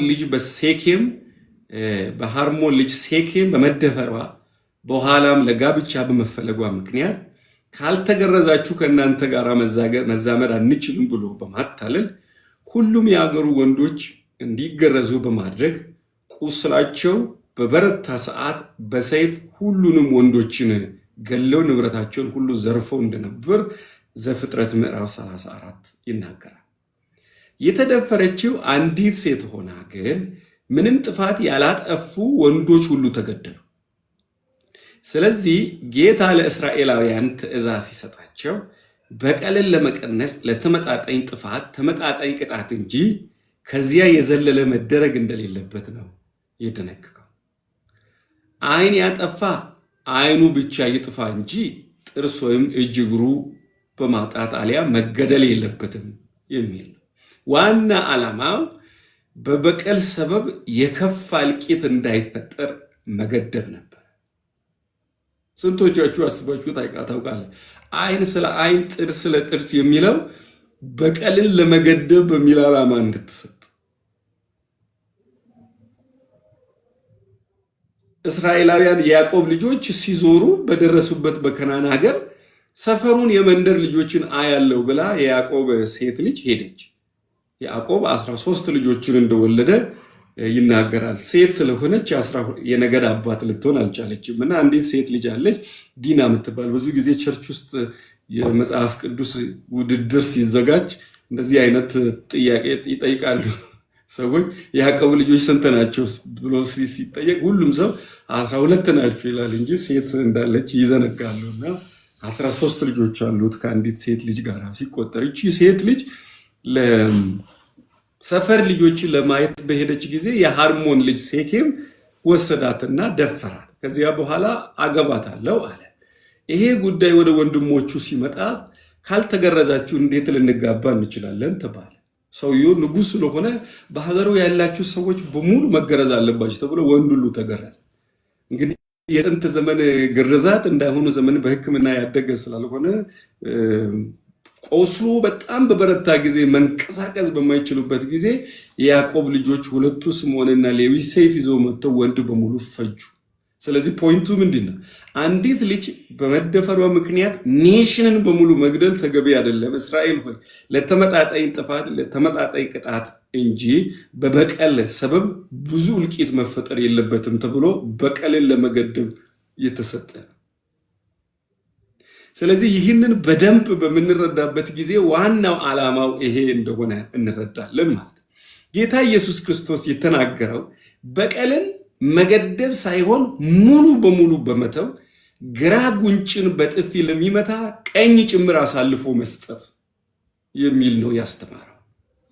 በጥንት ዘመን ጉንጭ በጥፊ መምታት የጥልቅ ንቀትና የፌዝ እንዲሁም የስድብ ምልክት ነው። ጌታችንን ኢየሱስ ክርስቶስን ዓይኑን አስረው ለፌዝና ለቀልድ ጉንጩን በጥፊ እየመቱ አሁን እስቲ በጥፊ የመታ ማን ነው? ትንቢት ተናገር የእግዚአብሔር ልጅ እንደሆንክ ብለው ይቀልዱበት ነበር። የእግዚአብሔር ልጅ የሆነውን የነገስታት ንጉስ የጌቶች ጌታ የሆነውን ኢየሱስ ክርስቶስ በጥፊ የተመታ ሰው በጥፊ መልሶ በመምታት አጸፋ መመለስ ይጠበቅበት ነበር። ይህም እየጨመረ ይመጣና ከባድ የሆነ ጥል ይደርሳል። በጥንት ዘመንም በጥፊ የሚመቱት ባሪያዎች ናቸው። ባሪያዎችን እንኳን በአደባባይ በጥፊ ከተመቱ ከዚህ ጥልቅ ውርደት የተነሳ ከአሁን በኋላ በሕይወት አልኖርም ብለው ታንቀው ሁሉ ራሳቸውን ይገሉና ራሳቸውን ያጠፉ ነበር። ስድብ ሁል ጊዜ ስጋዊ ማንነታችንን በመንካት ስሜታችንን የሚቀሰቅስ በመሆኑ ያለ በቀል ዝም ብሎ ማለፍ በጣም ከባድ ነገር ነው። ስድብ ክብራችንን ስለሚነካ እግዚአብሔር ክብራችን እንደሆነ አምነን በትዕግስት ማለፍ የመንፈሳዊ ሕይወታችንን ብስለትም ይጠይቃል። ኢየሱስ ክርስቶስ ቀኝ ጉንጫችሁን ለሚመታ ግራም ስጡት የሚል ትምህርት አስተምሯል። ይህም በቀልን በመተው ሰላምን ለማስፈን እጅግ ጠቃሚ መንገድ ነው። አዋረዳለሁ ብሎ የመጨረሻ የንቀት ጥግ ብሎ ግራ ጉንጭን በጥፊ ለሚመታ ሰው እንግዲህ ሰዎቹ በጥፊ የመታን በጥፊ የሚመልሱበት እዚያ ክብራቸውን የሚያስጠብቁበት ያንን ማድረግ ካልቻሉ ተቃጥለው ራሳቸውን እስከ ማጥፋት ድረስ የሚሆኑበት ውርደት። መቼስ አንዳንዱ ውርደት በካልቸር ነው የሚታየው። ኢየሱስ ክርስቶስ በእንደዚህ አይነት ሲሪየስ ችግር ውስጥ ያሉ ሰዎችን ግራ ከተመታችሁ ቀኛችሁን ስጡ። ያ ምን ያህል በቀልን ለማብረድ ታላቅ፣ ያ ማለት ለተጨማሪ ጉዳት ራሳችሁን ፍቀዱ እንጂ በፍጹም በቀል አያስፈልግም። በቀልን መገደብ ሳይሆን ኮምፕሊትሊ በቀልን ማጥፋት ነው የተጠራንበት ክርስትናችን። ዛሬ ምድራችን በበቀል ሰክራለች። ድሮ በቀል፣ ዛሬ በቀላል። አንዳንድ አካባቢ በሀገራችን እናት ለልጁ አባት ለልጁ ስታድግ ተበቀል እያሉ ይናገራሉ። ይህ በፍጹም ተገቢ አይደለም። ኢየሱስ ክርስቶስ አይደለም መበቀል፣ ተጨማሪ እንዲጎዱን ራሳችሁን አሳልፋችሁ ስጡ። ልክ እንደ ኢየሱስ ሲመቱት ምንም አይልም። እግዚአብሔር ነው። ባይብል ምንድን ነው የሚለው? በቅንነት ለሚፈርደው ራሱን አሳልፎ ሰጠ ይላል። ሲሰድቡትም አልተሳደበም፣ ሲዝቱበትም አልዛትም። ንቀትን በሙሉ ጸጥ ብሎ ነው ጌታችን የተቀበለው። እንግዲህ ጌታችንን ነው የምንከተለው ማለት ነው። አያመንም ማለት አይደለም። ስሜታችንን ተቆጣጥረን ገታ አድርገን ሲያዋርዱን ጭምር ማለት ነው። ኢየሱስ ክርስቶስ ሰዎችን ምን ያህል ይቅር ማለት እንዳለብን በግልጽ አስተምሮናል። ወንድም ቢበድልህ አንተና እርሱ ብቻችሁን ሆናችሁ በደሉን ንገረው፣ ቢሰማህ እንደገና ወንድምህ እንዲሆን ታደርገዋለህ ብሏል። የማቴዎስ ወንጌል ምዕራፍ 18 ከቁጥር 15። ይቅርታ ውስጥ ትልቁ ነገር የበደሉንን ሰዎችን መልሰን ገንዘባችን ማድረግ፣ የነበረንን ፍቅር ማደስ ነው። ይቅርታ የሚያስፈልገው ለዚህ ነው። በቃ የበደለን ሰው ጋራ ተለያይተን ተቆራርጠን የምንቀር ከሆነ ይቅርታ ታዲያ ምንድን ነው ጥቅሙ? ይቅርታ ትርጉሙ ግንኙነት ማደስ ነው እንጂ ይቅር ብለን ነገር ግን ከዚያ ሰው ጋራ መልሰን አለመገናኘት አይደለም። እግዚአብሔር አምላካችን ይቅር አለን ማለት ከእርሱ ጋር ያለን ህብረት ያድሳል ማለት ነው። ቃሉ አልሰማ ካለን ሌሎችን ጨምረን እምቢ ካለን ለቤተ ክርስቲያን ሽማግሌዎች መንገር እንዳለብን የሚነግረን ግንኙነታችንን በይቅርታ ለማደስ በሚል ዓላማ የማቴዎስ ወንጌል ምዕራፍ 18 ከቁጥር 16 ጀምሮ እስከ 17። ስለዚህ ዋናው ምንድነው ዓላማ? ወንድሜ ሲበድለኝ በድለኸኛል፣ በድሎ ዝም ካለ ሰድቦኝ ዝም ካለ ይላል ባይብል፣ አንተ እኮ እኔን በድለኸኛል ብለው ውቀሰው ይላል። ሄዳችሁ አይገርም? አንተ እኮ ባለፈው ዕለት የሰደብከኝ በጣም ነው ያመመኝ ብላችሁ አውሩት። ከዚያ በኋላ ወይ አጥፍቻለሁ ካለ ያን ወንድማችሁ በመጸጸቱ ገንዘባችሁ ታደርጋላችሁ ነው የሚለን ቃል። ሰው ግንኙነት እናድሳለን ከወንድም ጋር። ክርስቶስ ኢየሱስን የሕይወቱ ጌታ አድርጎ ካመነ ሰው ሁሉ ጋራ ይቅርታችንን ማደስ ይኖርብን። አንዳንድ ጊዜ ቂም በልባችን ይዘን ለዘመናት እያኘክን ራሳችንንም ጭምር እንጎዳለን። ይህ አይነት ባህልና ልምዱ ያንሰናል።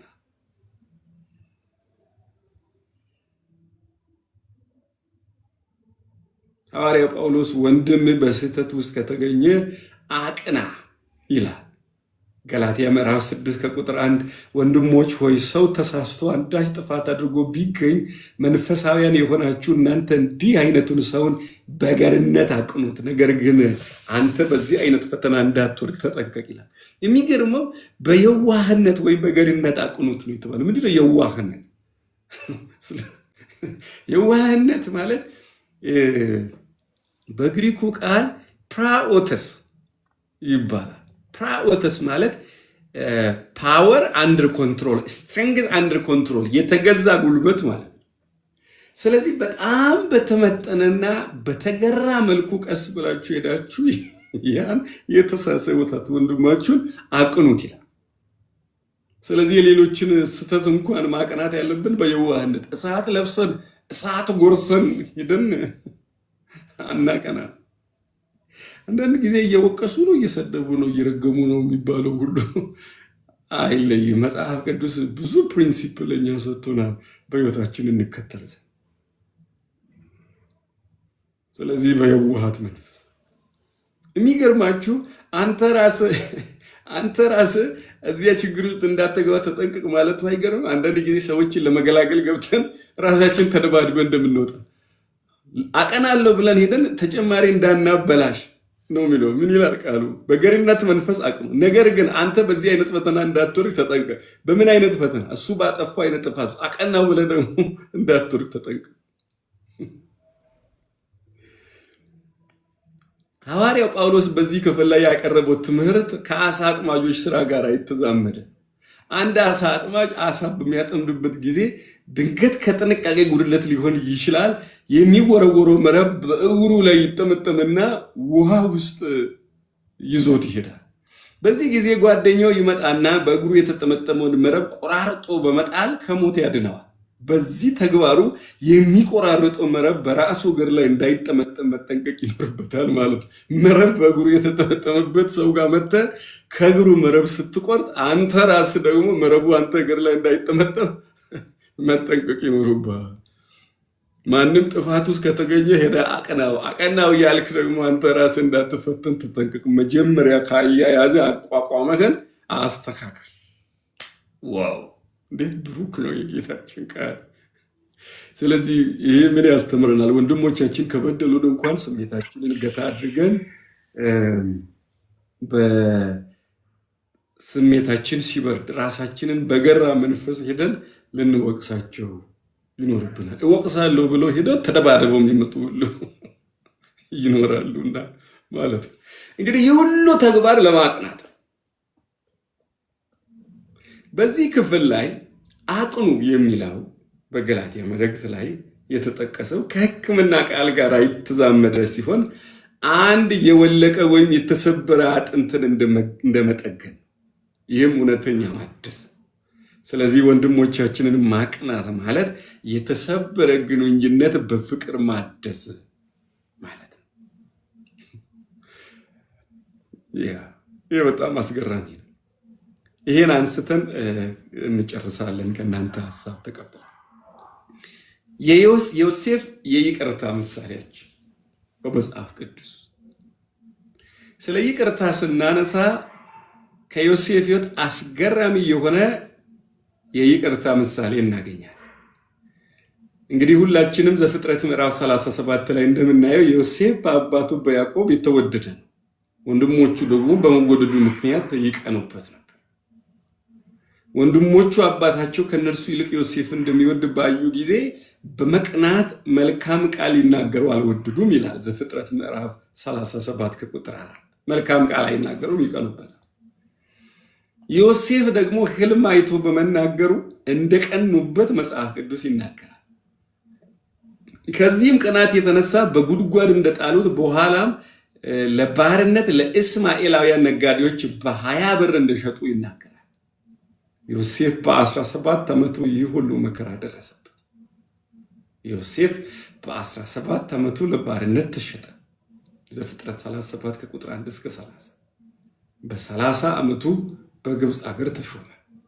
ዘፍጥረት 41 ከቁጥር 46። ስለዚህ ከ30 ሲቀነስ 17 13 የባርነትና የእስራት ዘመን ነበረው ማለት ነው። በ17 ዓመቱ ተሸጠ ዮሴፍ፣ በ30 ዓመቱ ተሾመ ዮሴፍ። 30 ሲቀነስ 17 13። ስለዚህ በወንድሞቹ ቅናትና ተንኮል ምክንያት 13 ዓመት ሙሉ የባርነትና የእስራት ዘመን ነበረው። ዮሴፍ በወንድሞቹ ምክንያት 11 ዓመት በባርነት ደግሞ 2 ዓመት በወህኒ ቤት አሳልፎ ነበር። ከዚህ ሁሉ መከራ በኋላ የተናገረውን ለመፈጸም በፍጹም አቅም የማያንሰው ጌታ ዮሴፍን በ30 ዓመቱ በግብፅ አገር ገዢ ያደረገው። 13 ዓመት፣ 2 ዓመት የወህኒ ቤት እስራት፣ 11 ዓመት የባርነት ዓመት። ያን ሁሉ ያደረጉት ማን ናቸው? ወንድሞቹ። ምንድን ነው ያደረገው ዮሴፍ? ምንም። አባቱ ወደደው፣ ህልም አየ። ህልም ፈልጎ ነው ያየው፣ እግዚአብሔር ነው ያሳየው። አባቱን ወደደኛል አላለም። አባቱ ለምንድን ነው ዮሴፍን የሚወደው?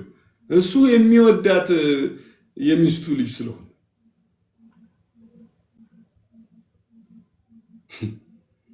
የራሔል ልጅ ስለሆነ ነው የሚወድ። ረሃብ በምድር ሁሉ በሆነ ጊዜ ምንም ወንድሞቹ በሙሉ ወደሱ ሲመጡ ምንም አለመበቀሉ፣ ይልቅስ ይህን ሁሉ በደል ለፈጸሙት ወንድሞቹ መልካም ነገር ማድረጉ በጣም የሚገርም። በዚህ ጊዜ ዮሴፍ እስቲ ወደ እኔ ቀረብ በሉ አላቸው። ከቀረቡ በኋላ እንዲህ አላቸው፣ እኔ ወደ ግብፅ የሸጣችሁኝ ወንድማችሁ ዮሴፍ ነኝ።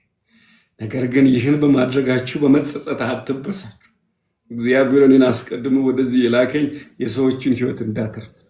በምድር ላይ ረሃብ ከገባ 2 ዓመት ይዟል። ሰዎች አርሰው መኸር መሰብሰብ የማይችሉበት 5 ዓመታት ገና ይመጣል። እግዚአብሔር አስቀድሞ ወደዚህ የላከኝ በዚህ አስደናቂ ዘዴ የእናንተን ሕይወት በማዳን በምድር ላይ ዘር እንዲቀርላችሁ አስቦ ነው ማለት።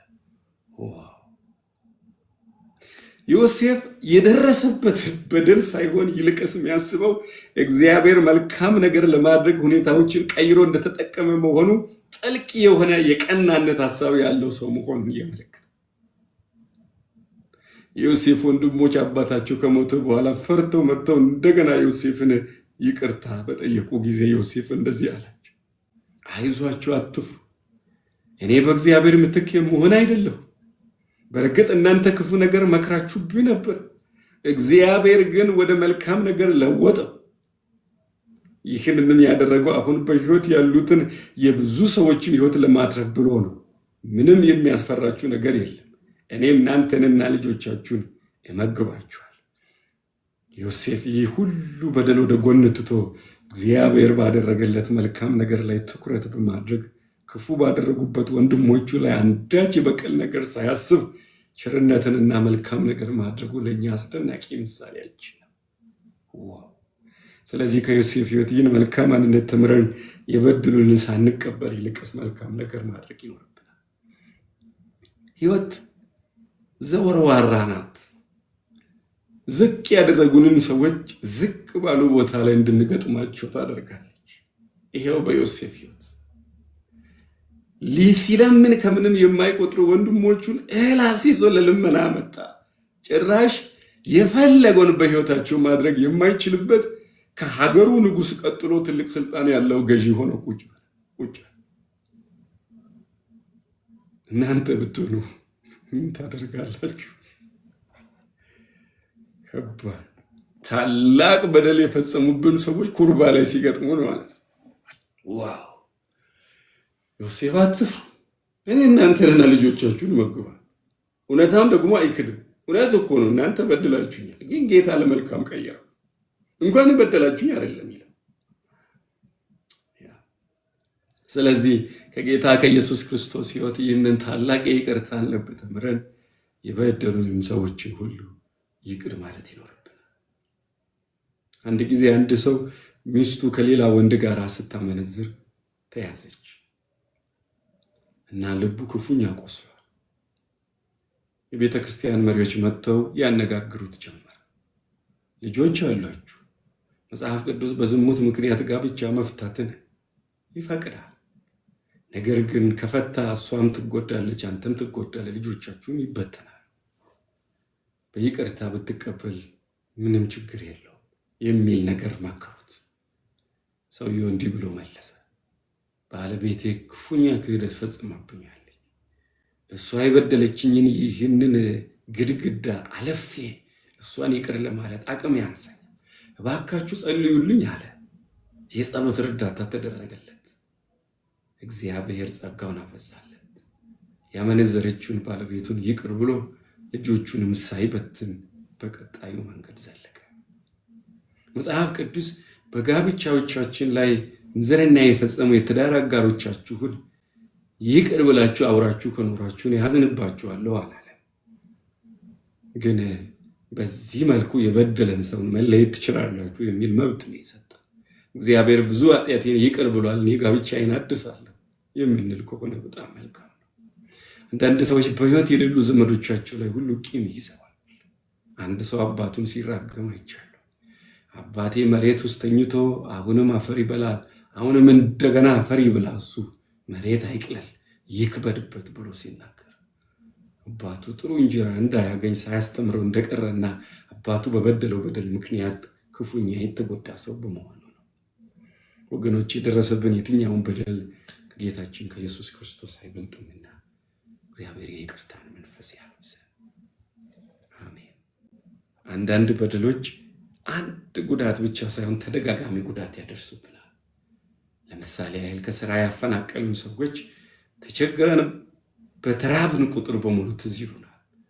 እንዲህ አይነት ይቅርታ በጣም ከባድ ነው። ከምንወደው ሰው የለዩን ሰዎች በተጎዳን ቁጥር ትዝ ይለናል።